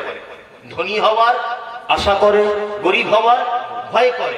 এক কথায় সচ্ছলতায় এবং অসচ্ছলতায় যারা আল্লাহর রাস্তাতে দান করে, আমি সব থেকে তাদেরকে বেশি ভালোবাসি। দুই নম্বর, ওয়াল কাযিমিনাল গায়যা, রাগ হয়ে গেলে যারা রাগকে কন্ট্রোল করতে পারে। ওয়াল আফিনা আনিন নাস, মানুষ যদি কেউ অপরাধ করে তার কাছে অপরাধীকে ক্ষমা করে দেয়। আল্লাহ বলছেন আল্লাহু ইউহিব্বুল মুহসিনিন, নিশ্চয়ই এই চার কোয়ালিটির লোক, এই চারে গুণান্বিত ব্যক্তি আমার কাছে মুহসিন, উত্তম বান্দা, আর আমি এদেরকে সবথেকে বেশি ভালোবাসি। সুবহানাল্লাহ। সত্যি দান করলে আল্লাহর পক্ষ থেকে কোনো বিপদ আসে না, তার প্রমাণ দেখবেন। প্রমাণ দেখে আপনাকে, এই দেখুন একটা প্রমাণ দেখাই। আল্লাহ নবী সাল্লাল্লাহু আলাইহি ওয়াসাল্লাম গারে গিরাতে আল্লাহ ধ্যানে মগ্ন করতেন। গারে গিরাতে হঠাৎ জিবরিল এলেন। জিবরিল এসে আল্লাহ নবীকে বলছেন আপনি পড়ুন। আল্লাহ নবী সাল্লাল্লাহু আলাইহি ওয়াসাল্লাম বলছেন আমি পড়তে জানি না। জিবরিল আমিন আল্লাহ নবীর সিনার সঙ্গে নিজেকে চাপ দিলেন, পড়ুন। পড়তে জানি না, আবার চাপ দিলেন, পড়ুন। তখন আল্লাহ নবী বলছেন ইকরা বিসমি রাব্বিকাল্লাযী খলাক। আল্লাহ রাসূল ভয় পেয়ে গেলেন, চলে এলেন ওখান থেকে খাদিজার কাছে এসে বলছেন জাম্মিলুনি জাম্মিলুনি, খাদিজা আমাকে চাদর জড়িয়ে দাও, আমাকে কম্বল জড়িয়ে দাও, আমি বিস্ময়ে অভিভূত হচ্ছি, পৃথিবীতে এইরকম দৃশ্য আমার সঙ্গে কোনোদিন ঘটেনি। আল্লাহ রাসূল ভয়ে থরথর করে কাঁপছেন। খাদিজা তখন সান্ত্বনা দিতে গিয়ে বলছেন আল্লাহর নবী, আপনাকে কোনোদিন কোন দুশ্চরিত্র মানুষ আপনাকে কোনোদিন ক্ষতি করতে পারে না, কারণ আপনি এতিমদের দেখাশোনা করেন, দুস্থদের পাশে দাঁড়ান, আপনি আত্মীয়তার সম্পর্ক অটুট রাখেন, আপনি বিধবাদের পাশে দাঁড়ান। কখনো কোনোদিন আল্লাহ আপনাকে কোন রকমের বিপদে ফেলতে পারে না। তার মানে বোঝা যায় যারা এতিম অসহায় দুস্থ মাদ্রাসা মসজিদের পাশে যারা থাকে, দানের খাতায় যারা হাত লম্বা করে দেয়, আল্লাহর নবীর এই ঘটনা থেকে বোঝা যায় আল্লাহর পক্ষ থেকে তার উপরে অন্তত পক্ষে কোনো বিপদ আসবে না। এটা হাদিস থেকে প্রমাণ। বনী ইসরাঈলের একটা ঘটনা আছে, কি বললাম বুঝলেন? বনী ইসরাঈলের একটি কাহিনী আছে। কি কাহিনী? না একটা লোক রাস্তা দিয়ে হেঁটে হেঁটে যাচ্ছে, পাহাড়িয়া জমিন, আকাশে বিশাল মেঘ, মেঘ থেকে একটা লোকের নাম ভেসে আসছে। ওই লোকটা তখন মনে মনে ভাবছে কি ব্যাপার, আকাশে মেঘের ভিতর থেকে নাম ভেসে আসছে, এটা কে? লোকটা মেঘের পিছনে পিছনে যেতে লাগলো, গিয়ে দেখছে মেঘটা একটা বাগানের সাইডে পানি ঝরাচ্ছে আকাশ থেকে, আর একটা লোককে দেখেছি কোদাল নিয়ে পানিটাকে টেনে টেনে নিজের জমির দিকে নিয়ে যাচ্ছে। আমি জিজ্ঞাসা করলাম, হে বাগানের মালিক, তোমার নাম কি? বলছে আমার নাম অমুক। তখন ওই লোক বলছে, হে আল্লাহর বান্দা, তুমি আমার নাম জানতে চাইছো কেন? তখন ওই পথিক বলছে, আরে আপনি যে নাম বলছেন এই নাম তো আমি আকাশের উপর থেকে পেয়েছি, আপনি কি সেই লোক? বলছে হ্যাঁ, আমার নাম অমুক। আকাশ থেকে তুমি যে নাম শুনেছো ওই লোক কি জানি না, তবে আমার নাম এইটা। তখন পথিক বলছে, মালিক জানতে আমার ইচ্ছা করছে, আচ্ছা বলুন তো আপনি আপনার বাগানের মাল কি করেন? তখন লোকটা বলছে, বাগানে যে ফল হয় ওই ফলের এক ভাগ আমি খাই, এক ভাগ বাগানের কাজে লাগাই, এক ভাগ গরিব মিসকিনের মাঝখানে আমি বিলি বন্টন করে দিই। তার মানে বুঝতে পারা যাচ্ছে দান এমন এক জিনিস, দান করলে আপনি ওষুধ দিবেন, দেন তো ওষুধ। বর্তমানে মানুষ ওষুধ দেয় না, যত দেয় তার থেকে বেশি নিজের ওষুধ নিজে খায়। বাস্তব না? নিজের ওষুধ নিজে খায়। আল্লাহ ভালো। আমি নিজে তো মাদ্রাসার সঙ্গে যুক্ত, যেখানে যতজন আছে সবাই মাদ্রাসার সঙ্গে যুক্ত, ব্যাপারটা আমরা ভালো জানি। কি বললাম বুঝলেন? আল্লাহ। কলকাতাতে কালেকশনে গেছি, রমজানে যেতে হয়, কিছু করার নেই। আমি যতই বক্তা হই আর যতই টাকাওয়ালা হই আর যতই নামি লোক হই, মাদ্রাসা চালাতে গেলে যেতেই হবে, কিছু করার নেই। আমি বোম্বাই যাই, দিল্লিতে যাই, তাছাড়া এতগুলো বাচ্চা খেতে দেবো কি করে? কলকাতায় কালেকশন করতে যাচ্ছি, বিশাল লোক, 4 চাকা শোরুমের মালিক, আমির লোক, 13 থেকে 14-15টা রোজাতে আমি গেছি। বাড়িতে কলিং বেল, এলেন, আসসালামু আলাইকুম। ওয়ালাইকুম আসসালাম। হাজি সাহেব, আমি তো এসেছি মাদ্রাসা থেকে। হ্যাঁ, বসুন বসুন বসুন বসুন, ঠিক আছে। কত লিখবো? নামটা লিখলাম, নাম বলছি না, উনি খুব প্রসিদ্ধ লোক, তার নামটা অমুক সাহেব লিখলাম। তা কত লিখবো, বিলটা একটু বলুন। আর আমার আবার এমন পাগলা মনে, আমি জীবনে কারোর কাছে চাইতে পারি না, মানে মাদ্রাসা পার করতে লজ্জা লাগে। আইজুল ভাইয়ের সঙ্গে এত ঘুরি, এত করি, আইজুল ভাই কোনোদিন বলতে পারবে না যে মমতাজুল ভাই আমার কাছে 10 টাকা কোনোদিন চেয়েছে মাদ্রাসা পারপাস। উনি ইচ্ছা করে গিয়ে দিয়ে এসেছেন, আলাদা ব্যাপার। আমি কোনোদিন বলি, বলতেই পারবে না কেউ। উনি বলছেন আমাকে 200 টাকা লিখুন। তাই বললাম, হাজি সাহেব জাকাত সব শেষ হয়ে গেল নাকি? বলছে আর থাকে। আমি তখন মনে মনে ভাবছি, ওরে আমি সারা বাংলার পরিচিত লোক, ছেলে থেকে মেয়ে, বুড়ো থেকে ইয়ং চ্যাংরা সবাই আমাকে চেনে, বাঙালি মমতাজুল ইসলাম। সে খারাপ ভেবে চিনুক আর ভালো ভেবে চিনুক, আমাকে চেনে। তা আমার মতো একটা পরিচিত লোকেলে যদি তুমি 200 টাকা দাও, তাহলে অপরিচিত লোকেলে নিশ্চয়ই তুমি 10 টাকার বেশি দাওনি। আমার মতো লোককে যে লোক 200 টাকা দেবে, ভেবে নিতে হবে সে অন্য লোককে 5 থেকে 10 টাকার বেশি দেবে না। ভালো করে বুঝবেন। তাই বললাম, হাজি সাহেব জাকাত শেষ হয়ে গেল। বলছে আর নাই। আচ্ছা বলুন, 15টা রোজা থেকে কটা মাদ্রাসা থেকে তার কাছে যেতে পারে? 300 মাদ্রাসা থেকে যাক, 300।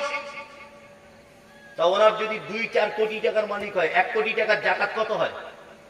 2.5 লাখ টাকা বছরে। কত? 2.5 লাখ। 300 মাদ্রাসাকে যদি 1000 করে দেয়, 3 লাখ যাবে। 3টে 4 চাকা গাড়ি শোরুম ওনার। কি বলছি বুঝতে পারছেন? তেল পাম্প, আমির লোক। তার মানে আমি বুঝতে পারলাম ও জাকাত যা দেয় তার থেকে বেশি ও আর ওর বউ ছেলে জাকাত খায়। আল্লাহ ওদের থেকে আমাদের অনেক ভালো রেখেছে। কি বলছি বুঝতে পারছেন? খুব সাবধান। ওই জন্য আমি বলি, জাকাত বুঝে দিয়ে দিতে হবে, হিসাব রক্ষক রাখতে হবে। বাৎসরিক আয় ব্যয় হিসাব করে জাকাত একদম বিন্দু পরিমাণ বাড়িতে রাখলে হবে না, বাড়ি থেকে সঙ্গে সঙ্গে বার করে দিতে হবে, সঙ্গে সঙ্গে বার করে দিতে হবে। বছরের শেষ হয়ে গেলে চলুন, আপনাকে যে কথা বলছিলাম, জাকাত দিলে মালে বরকত হয়। জ্বলন্ত প্রমাণ দেখবেন, জ্বলন্ত প্রমাণ দেখাই। আল্লাহ নবী সাল্লাল্লাহু আলাইহি ওয়াসাল্লাম তিনি বলছেন, পৃথিবীতে যত মানুষ আছে সব থেকে লজ্জাশীল মানুষ তার নাম কি? আবু বকর সিদ্দিক রাদিয়াল্লাহু তাআলা আনহু। এই না, সব থেকে নরম হৃদয়ের মানুষ আবু বকর সিদ্দিক রাদিয়াল্লাহু তাআলা আনহু। আল্লাহ রাসূল বলেন সব থেকে লজ্জাশীল মানুষকে নাম তার উসমান। দ্বীনের ব্যাপারে সব থেকে কঠিন কে? আল্লাহ নবী সাল্লাল্লাহু আলাইহি ওয়াসাল্লাম বলেন তার নাম ওমর। উসমান কত লজ্জাশীল দেখবেন, একদম সহিহ হাদিস, একদম। আল্লাহ রাসূল বাড়িতে আছেন, আম্মা জান আয়েশা আছেন, এইদিকে ফিরে হাদিসটা মনোযোগ দিয়ে শুনুন। আল্লাহ রাসূল আয়েশার জামার দিকে ফিরুন, এই জায়গাটা উরুতে মাথা দিয়ে বা টেক লাগিয়ে শুয়ে আছেন। কে? আল্লাহ রাসূল। আম্মা জান আয়েশা বলছেন, আমি দেখতে পাচ্ছি আল্লাহ রাসূলের পায়ের দিকে লুঙ্গিটা এরকম হালকা একটু উঠে আছে, এরকম। দরজায় কে? কে? আবু বকর। আবু বকর। আল্লাহ রাসূল ভিতরে ঢোকার অনুমতি দিলেন। হযরত আবু বকর ভিতরে ঢুকলেন। আল্লাহ নবী সাল্লাল্লাহু আলাইহি ওয়াসাল্লাম কথা বললেন। আবু বকর মানে কে? আয়েশার আব্বা। আবু বকর মানে শ্বশুর। শ্বশুর এসেছে আর তার বেটির উরুতে মাথা দিয়ে শুয়ে আছেন আল্লাহ রাসূল। আম্মা জান আয়েশা বলছেন, একবারও আল্লাহ রাসূল উঠলেন না, কিছুই করলেন না, ওইভাবেই আছেন। কথা বললেন, চলে গেলেন। চলুন আবার দরজায় কে? ওমর। এলেন। ওমর মানে হাফসার আব্বা, শ্বশুর। কথা বললেন, চলে গেলেন, ওইভাবেই থাকলেন। এইবার আসছেন কে? দরজায় কে? উসমান। উসমানের নাম শুনে আল্লাহ রাসূল এইরকম করে তাড়াতাড়ি করে উঠে একদম কাপড় টাপড় সব ঠিক করলেন। মেয়েদের মনে তো একটু হিংসা আছে না, একটু থাকবেই, তাই না? আপনার স্ত্রীকে দেখবেন যখন মুরগিকে খেতে দেয় বাড়িতে, ডান হাতে গম নিয়ে খেতে দেয়, আর বাম হাতে দেখবেন একটা ঝাঁটা নিয়ে দাঁড়িয়ে আছে। মানে অন্য কারো মুরগি যদি এসে যায় তার কলিজা কানা করে দেবে। ওদের মন এত খারাপ না? কোটি কোটি টাকার মালিক, তবুও দেখবেন বিয়ে বাড়িতে খেতে গেছে একটা পলিথিন নিয়ে গেছে, দেখবেন পলিথিন, নাতি খেতে পারবে না, ওই 2 পিস মিষ্টি বাড়ি আনি। এটা হচ্ছে ওদের চিন্তা ভাবনা। কি বললাম বুঝলেন তো? এটা মেয়েদের একটা খাসলাত বলতে পারেন। যাই হোক, এটা হযরত উসমান। আম্মাজান আয়েশা বলছেন, আল্লাহ রাসূল আপনি আবু বকরকে দেখে দাঁড়ালেন না, ওমরকে দেখে দাঁড়ালেন না, আর উসমানকে দেখে দাঁড়িয়ে গেলেন। আল্লাহ রাসূল বলেছেন, আয়েশা আরে যাকে দেখে ফেরেশতারা লজ্জা পায়, যাকে দেখে ফেরেশতারা সম্মান করে, আমি নবী কি তাকে দেখে একটু সম্মান করব না? আল্লাহ, উসমানকে দেখে সম্মান করতেন কে? আসমানের ফেরেশতারা পর্যন্ত। চলুন, উসমানের নামের পাশে কি বলা হয়? গনি, দানি। পৃথিবীতে অনেক দানির কথা শুনেছেন না জীবনে? শুনেছেন তো? আমি এবার আপনাদেরকে কয়েকটা দানির কথা বলছি, কয়েকটা দানির কথা খুব মনোযোগ দিয়ে শোনার চেষ্টা করবেন। এক নম্বরের দানি, তার নাম হচ্ছে হযরত উসমান গনি রাদিয়াল্লাহু তাআলা আনহু। আল্লাহ নবী সাল্লাল্লাহু আলাইহি ওয়াসাল্লাম মক্কা থেকে মানে কাফেরদের অত্যাচার সহ্য করতে না পেরে এসেছিলেন কোথায়? মদিনাতে। মদিনাতে এসে আনসার এবং মুহাজির দুইজনেই বড় বিপদে পড়েছিলেন, কারণ পানির অভাব, খাদ্যের অভাব। একজন ইহুদির একটা পানির কূপ ছিল, পানি বিক্রি করত লিটারে লিটারে, বুঝলেন? হযরত উসমানের কাছে খবর এসেছে যে মোমেন ইমামদারদের কাছে পানি বিক্রি করছে, দানি কাকে বলে দেখুন, আমার দিকে ফিরুন। হযরত উসমান খোঁজ করে করে ইহুদির কাছে গেলেন, গিয়ে বলছেন পানির কূপ বিক্রি করবে? কে তুমি? কে? আমার নাম উসমান। ছিল তো জানে না উসমান মানে কে। আমার নাম উসমান। না, বিক্রি করবো না। বলছে তার এক কাজ করুন, অর্ধেকটা বিক্রি করুন। আপনার লোক একদিন পানি নেবে, আমাদের লোক একদিন পানি নেবে। তখন বলছে তা করা যেতে পারে। অর্ধেক কিনে নিলেন কে? উসমান। অর্ধেক কেনার পরে হযরত উসমান এবার ফ্রিতে পানি দিচ্ছেন। আর কূপের মালিক তখন ভাবছে তার আমার ব্যবসা 12টা বাজিয়ে দিল, এতদিন বিক্রি করছিলাম, ফ্রিতে দিচ্ছে, আর কূপ আর রাখবো না, সবটাই বিক্রি করে দেবো। হযরত উসমান বলছেন কত? দাম কত? 35,000 দিরহাম। দাম 35 টাকা। যাচ্ছে কত? 35,000। হযরত উসমানের কথা শোনার পর পকেট থেকে টাকা বার করে সঙ্গে সঙ্গে 1 সেকেন্ডে টাকা দিয়ে দিলেন। কূপের টাকাটা। উসমান মানে কি? কোটি কোটি কোটি কোটি টাকার মালিক তখনকার দিনে, তাই না? উসমান কূপ কিনলেন। কেনার পর আল্লাহ রাসূলকে এসে বলছেন, আল্লাহ রাসূল পানির বড্ড অসুবিধা হচ্ছিল, আমি উসমান সে পানি কূপ ক্রয় করে নিয়েছি। আমি উসমান আপনাকে কূপ আপনার হাতে তুলে দিলাম।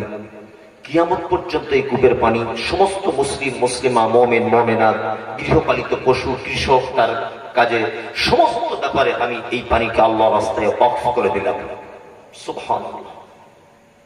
আমার নিজের চোখে দেখে আসার কথা বলছি আপনাকে।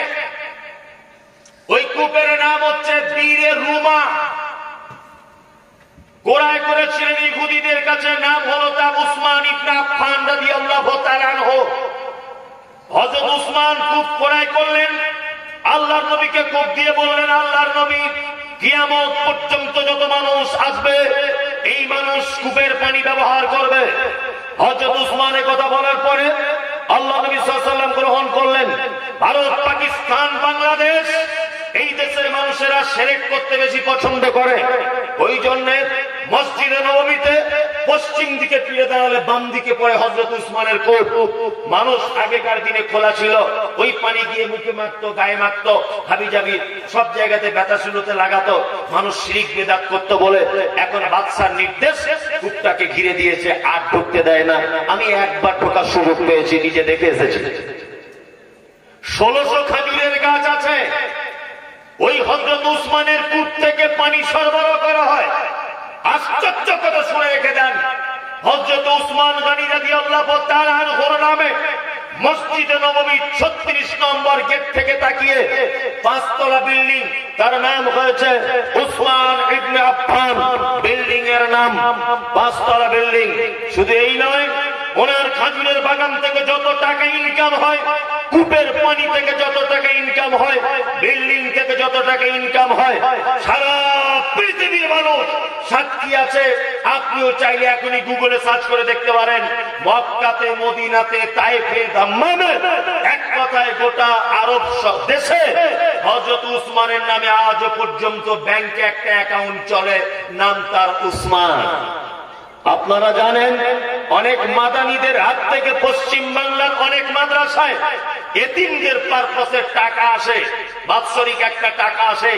এই বাৎসরিক যত টাকা ভারত, পাকিস্তান, বাংলাদেশ, পৃথিবীর বিভিন্ন মাদ্রাসার অনাথ অসহায়রা পায়, তার কিছু অংশ টাকা হচ্ছে 1500 বছর আগের সেই উন্নত মানের দানি হযরত উসমান ইবনে আফফান, বলুন রাদিয়াল্লাহু তাআলা আনহু, বিখ্যাত দানি। শুধু এই দানি নয়, আল্লাহ রাসূল তাবুকের যুদ্ধের ডাক দিলেন, সাহাবীদের কাছে মাল চাইছেন। হযরত উসমান কাপড়ের ভিতরে করে, শায়েখরা বসে আছেন প্রমাণ করবেন, কাপড়ের ভিতরে করে 1000 দিনার আনলেন। দিনার মানে স্বর্ণের কয়েন, দিরহাম মানে চাঁদির কয়েন। হযরত উসমান এসে 1000 দিনার আল্লাহ নবীর সামনে নামিয়ে দিয়ে বলছেন, আল্লাহ রাসূল, আপনি এটা যুদ্ধের জন্য ব্যবহার করবেন। ওই দিনার কয়েনটা যদি ওজন করা হয়, 2025 সালে কনভার্ট করা হয়, তাহলে তার ওজন দাঁড়াবে প্রায় 4 কেজি 446 গ্রামের মতো। আজ থেকে 1500 বছর আগে 4 কেজি 446 গ্রাম স্বর্ণ মুদ্রা হযরত উসমান এসে দিয়ে দিলেন আল্লাহর নবীর কাছে। ভাবতে পারা যায় কেমন দানি? হ্যাঁ, আল্লাহু আকবার। আমরা পবিত্র আল কোরআনে একটা দোয়া বলি সব সময়, কি? ইহদিনাস সিরাতাল মুস্তাকিম সিরাতাল লাযীনা আন'আমতা আলাইহিম গায়রিল মাগদুবি আলাইহিম ওয়ালাদ-দাল্লিন। দোয়া করি না, ইহদিনাস সিরাতাল মুস্তাকিম, আল্লাহ তুমি আমাকে সহজ পথ দেখাও। সিরাতাল লাযীনা আন'আমতা আলাইহিম, তাদের পথ দেখাও যাদেরকে তুমি পুরস্কারিত করেছো।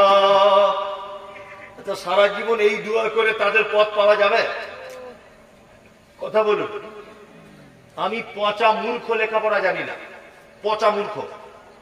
আমার মা দোয়া করছে, আল্লাহ আমার ছেলেটাকে খোঁজবাজপুর স্কুলে হেডমাস্টার বানিয়ে দাও।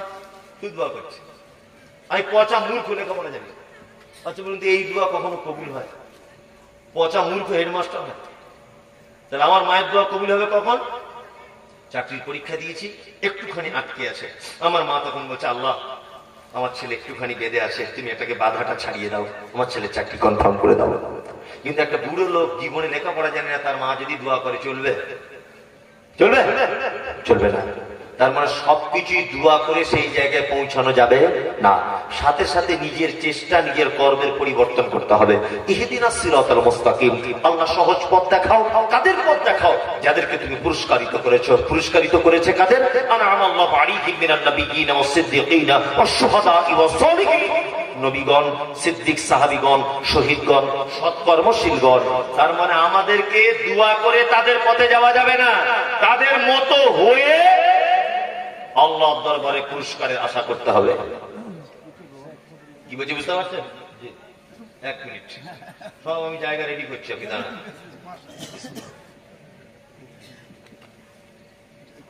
এবার একটা কথা বলি, দানের তো অনেক হাদিস শুনলেন, ওদিকে নফল রোজা বা সিয়ামের শুনলেন। এবার একটা চমৎকার হাদিস বলি, সহিহ বুখারী হাদিস। আচ্ছা বলুন তো, আল্লাহর নবীকে কেউ দেখেছে? দেখেননি তো, আমিও দেখিনি। যদি বলছেন এটা কোনো প্রশ্ন, আচ্ছা কিয়ামতের দিনে যেন একটু দেখা হয়, এই আশা কার কার আছে? একটা বাংলায় কথা আছে, ঢ্যাক না করলে ভিক মেলে না। কি বলা বুঝলেন? আমার তখন গাড়ি টাড়ি ছিল না, ট্রেনে করে জলসা করতাম। তা ধুলিয়ানে নামতাম, একটা লোককে দেখতাম সব সময় এখান থেকে রস গলতো পা দিয়ে, ফাটা গাল বার করে লোক দেখলে কাঁদে। তা আমি সবসময় ট্রেনে নামি, দয়া হয় 10-20 টাকা খুঁজে পয়সা টয়সা থাকলে দিই। তা 4-5 বছর দেখছি লোকটা ওর একই অবস্থা। তো আমার একদিন, আমি তো মাদ্রাসায় পড়া ছেলে, বাপের এক ছেলে, আমি কম বদমাইশ নয়। আমার মা সহ্য করতে না পেরে আমাকে মাদ্রাসায় ভর্তি করেছিল, অত সহজ নয়। আমিও কম খাতাম রাখলাম। আমি ভাবছি তোর কি জন্য ব্যাপারটা ধরতে হবে। একদিন ওকে ধরেছি, আমার মা সঙ্গে আরেকজন আছে সফর সঙ্গী, তা ওকে বলছি চলো তো দুজনা ব্যবসা করেছি, টাকা পয়সা আছে, পকেটে যা টাকা আছে ব্যাংকে ট্যাঙ্কে যা আছে সব টাকা খরচা করবো, একে কলকাতা হসপিটালে ভর্তি করবো, চিকিৎসার দায়িত্ব আমার। ওকে বলছি তুই ঠ্যাংটা ধর, আমি হাতটা ধরি, অটোয় তোলো। তখন বলছে হুজুর এরম করবেন না, হুজুর এরম করবেন না। কেন?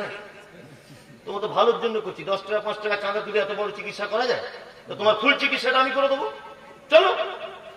তখন টানা হেঁচড়া করছি, তখন বলছে হুজুর আপনি বুঝবেন না। যে কি? বলছে আমার আসলে কিছু হয় না, বাড়ি থেকে যখন আসি একটু খাজুরের গুড় লাগিয়ে দিয়ে আসি, ব্যান্ডেজের উপরে খাজুরের গুড় লাগায়, আর মাছি ওড়ে পো পো করে, লোক ভাবে টাটকা অ্যাক্সিডেন্ট হয়েছে। চিটিং মাছ মানে ভ্যাক না করলে কি ভিড়? হ্যাঁ, কিছু চালাকি করতে হয়। অনেকক্ষণ ধরে বসে আছে, মনে হয় আপনাদের ঘুম লেগেছে। ছোট্ট করে একটা কথা বলি, এই গ্রামটার নাম কি? খোঁজবাসপুর। এটা অনেক জায়গায় বলি, আবার বলছি। খোঁজবাসপুরে একটা ছেলে এই গ্রামে বাড়ি, ভিক্ষা টিক্ষা করে, প্রতিদিন তার 1.5 কেজি 2 কেজি চাল হয়। আর গোকর্ণ একটা মেয়ে ভিক্ষা করতে আসে এই গ্রামে, তার চাল হয় প্রতিদিন 20-25 কেজি। ছেলেটা ভাবছে আমি গ্রামের ছেলে, আমার চাল হয় না, ও বাইরে থেকে আছে, হয় কি করে? নিশ্চয় তার ভিক্ষা করার কোন ক্যাপাসিটি আছে, তাছাড়া ওর ভিক্ষা বেশি হয় না। ওর কি ক্যাপাসিটি এটা আমাকে ধরতে হবে। মেয়েটা এলো টোটো গাড়ি করে, খোশবাসপুর গ্রামের হেডমাস্টারের বাড়িতে ঢুকেছে, নাম তার আব্দুর রহিম। দরজায় দাঁড়িয়ে মেয়েটা বলছে আমি নবীর বেটি ফতেমা, বাড়ি আমার মদিনা, ভিক নাহি দিলে তোরা জান্নাত পাবি না। ওই নবীর বেটি ফতেমা। আর মেয়ে ছেলেদের মন তো খুব নরম, ওদের বাপ মরে গেলেও যেমন কাঁদে, হাঁস মরে গেলেও তেমন কাঁদে, ওদের কান্না জিসাই একই, মন খুব নরম। নরম না? রাস্তাঘাটে কেউ দেখবেন কিছু অসুখ আছে, এমনিতে চোখে পানি পড়ছে। মানে আগেকার দিনে ভিডিও হতো, দেখতেন ভিডিও হতো না? আগেকার দিনে ভিডিও বিয়ে টাইতে আমার আজও মনে আছে। তখন আমার বয়স ছোট, বিয়ে বাড়িতে কাদের ভিডিও এনেছে সিনেমা, আমরা গেছি দেখতে, ছোট তখন, জ্ঞান বুদ্ধি হয়নি। আমার নানি দেখছি খুব কাঁদছে। নানি তুমি কাঁদছো কেন গো? তোমায় কি কেউ মেরেছে? না না। বলছে না দেখ না ওর ভিতরে কেমন করে মারছে, মানে অ্যাকশন হয় তো নায়ক নায়িকা হয় না, ওই দেখে বাইরে কাঁদছে জোরে জোরে, মানে এত নরম নরম মন। এখন ওই মেয়েটা ভিক্ষা করছে কি পরিচয় দিয়ে? আমি নবীর বেটি ফতেমা, বাড়ি আমার মদিনা, ভিক নাহি দিলে তোরা জান্নাত পাবি না। আমি নবীর বেটি, মদিনায় আমার বাড়ি। আব্দুর রহমান মাস্টার বাড়ি ছিল না, বউ তখন দেখছে সারা হলে হতেও পারে, 1.5 কেজি চাল মাস। মেয়েদের মন তো। এই ছেলেটা তখন ভাবছে তো পাক্কা চিটার, নবীর বেটির নামে চাল তুলছে। আস্তাগফিরুল্লাহ, দাদা তোর 12টা বাজাচ্ছে। আচ্ছা নবীর জামাইয়ের নাম কি ছিল? আলী। মেয়েটার একটা বাড়ি গেল, গিয়ে বলছে আমি নবীর বেটি ফতেমা, বাড়ি আমার মদিনা, ভিক নাহি দিলে তোরা জান্নাত পাবি না। ছেলেটা সহ্য হলো না, গুটি গুটি পায়ে মেয়েটার পিছনে দাঁড়িয়ে ব্যাগ ধরে বলছে আমি হলাম হযরত আলী। এতদিন তুই কোথায় ছিলি? তোর প্রেমেতে পাগল আমি, আজকে তোকে ছাড়বো না। তুই যদি ফতেমা হবি, আমি হযরত আলী, চাল যা হবে দুজনে হাফ হাফ করে দিব। মারামারি হয়ে গেছে। তার মানে কিছু না অভিনয় করলে কিছু মাল পাওয়া যায় না। চলো, হাদিস বর্ণনা করেছেন কে? নাম হলো তার আম্মা জান আয়েশা। বাপের নাম কি? নাম হলো তার আবু বকর। মায়ের নাম কি? নাম হলো তার উম্মে হানি। আল্লাহর নবী যত মেয়েকে তিনি বিবাহ করেছিলেন, একটা কুমারী মেয়েকে বিয়ে করেছিলেন, তার নাম আয়েশা। শুধু এই নয়, বিশ্ব নবী আয়েশাকে আয়েশাকে বড় আদর করে ডাকতেন হুমাইরা বলে। শুধু এখানেই ক্ষান্ত নয়, হাদিসের পরিভাষায় আয়েশাকে বলা হয় মুহাদ্দিসা। শুধু এখানেই ক্ষান্ত নয়, সারা পৃথিবীতে যত হাদিস বর্ণনা হয়েছে, মহিলা সাহাবিয়াদের ভিতরে সবথেকে বেশি বর্ণনা করেছেন নাম হলো তার আম্মাজান আয়েশা। শুধু এখানেই ক্ষান্ত নয়, বিশ্ব নবী আর আয়েশার বিয়ের ঘটককে স্বয়ং আল্লাহ বিশ্ব নবীকে 2 বার স্বপ্নের মাধ্যমে আয়েশাকে দেখিয়েছেন। শুধু এখানেই ক্ষান্ত নয়, বিশ্ব নবী বলেছেন সারা পৃথিবীতে যত খাদ্য পাওয়া যায়, শারীর খাদ্য হচ্ছে সব থেকে উন্নত মানের খাদ্য। বর্তমান শারীর খাদ্যর যে মর্যাদা, আমার আয়েশার সেই মর্যাদা। শুধু এখানেই ক্ষান্ত নয়, আল্লাহর নবীর যতজন বিবি ছিলেন তার ভিতরে সব থেকে বেশি কোরআনের শিক্ষা দিয়েছেন নাম হলো তার আম্মাজান আয়েশা। 11,000 মহিলাকে যিনি দ্বীনের শিক্ষায় শিক্ষিতা করেছেন, এই মহিলা আম্মাজান আয়েশা হাদিস বর্ণনা করছেন। আম্মাজান আয়েশা হতে হাদিস বর্ণনা রয়েছে, হাদিস বুখারীতে দেখিয়া লইবে। কোন বিবি নবীজিকে জিজ্ঞাসা করিলেন, ও গো নবী তব সাথে দেখা হবে কার? নবী বলে দুনিয়াতে হাত লম্বা যার। মা আয়েশা বলে এ কথা যখন শুনিলাম কানেতে, কাঠখণ্ড লয়ে হাত লাগিলাম মাপিতে। দেখিলাম বিবি সাদার হাত লম্বা বলি, আমার মুখেতে ওগো পড়ে গেল কালি। হাত লম্বার অর্থ পরে পারিলাম বুঝিতে, দান ধন যারা করে এই দুনিয়াতে। তারপরে জয়নাবে সে নবীজিকে কয়, কেন জয়নাব আল্লাহ রাস্তায় বেশি করে ক্ষয়? খোশবাসপুরের মানুষ শোনো না হাদিসটি বুখারীর। জয়নাবে আনন্দ আর আয়েশার মুখ ভারী। আল্লাহ নবীর বিবি আম্মাজান আয়েশা বলছেন, আল্লাহ নবী কিয়ামতের দিন আপনার সঙ্গে প্রথমে দেখা হবে কার? নবীজি বলছেন যার হাত লম্বা তার। আয়েশা ব্যাপারটা বুঝতে পারলেন না, অল্প বয়সের মেয়ে একটা কাঠের লাঠি নিয়ে অন্যান্য বিবিদের হাতগুলো মাপছেন। দেখতে পাওয়া গেল আল্লাহ রাসূলের আর একজন বিবি নাম হলো তার সাউদা রাদিয়াল্লাহু তাআলা আনহা, ওনার হাতটা লম্বা। তখন আয়েশা বলছে, আল্লাহ রাসূল আমার তো মন খুব খারাপ, তাহলে আমার সঙ্গে আপনার আর দেখা হবে না, সাউদার তো হাত লম্বা হয়ে গেল। আল্লাহ রাসূল বলছেন, আয়েশা ওই রকম হাত লম্বা নয়, যারা দানের ব্যাপারে মাদ্রাসা মসজিদ ঈদগাহ মক্তব এই সমস্ত ব্যাপারে যারা হাত লম্বা করে দেয়, আমি নবী বলছি কিয়ামতের দিনে তার সাথে প্রথমে আমার দেখা হবে। সুবহানাল্লাহ। কালকে বলবেন যদি টাইম শর্ট থাকে, আজকে টাইম হবে।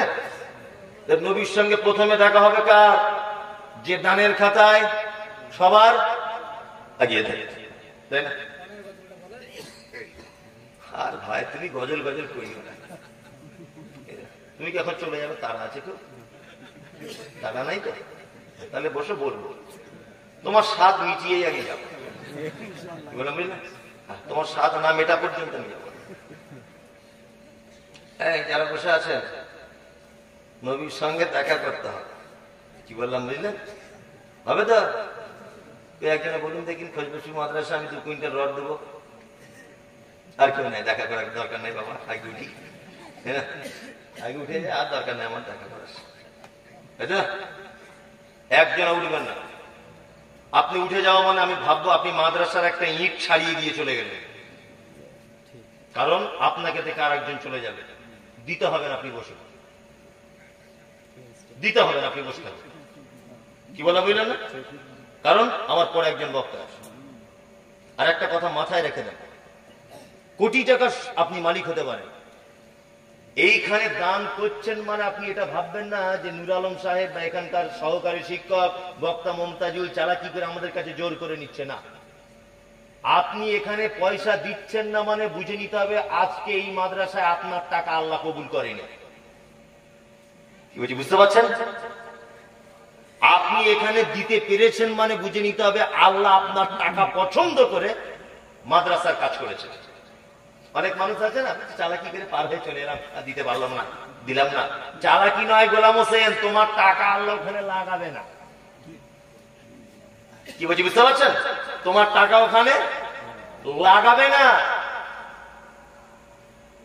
আর একটা দামি কথা বলে দিই, আপনি হাঁটতে পারেন তো? আপনি হাঁটতে পারেন? এখানে আসুন, কিছু ধরবো না, ভয় নেই। অনেকজন আসতে চায় না, আমার ভয় লাগে যে ধরবে। কি ধরবে তার অপমান হয়ে যাবে, সব কিছু নেই। কি নাম আপনার? কালাম শেখ। আপনার আব্বা বেঁচে আছে? কত বছর আগে? 20 বছর? ছোট ছিল, আচ্ছা, 7 বছর বয়সে বলেছে। তাহলে আপনার ওটা আপনাকে আর বলবো না, যান অন্যজনকে বলতে হবে। আপনার বেঁচে আছে আব্বা? আপনি চাদর গায়ে মাথায় মাফলার, কতদিন আগে মারা গেছেন? 2 বছর?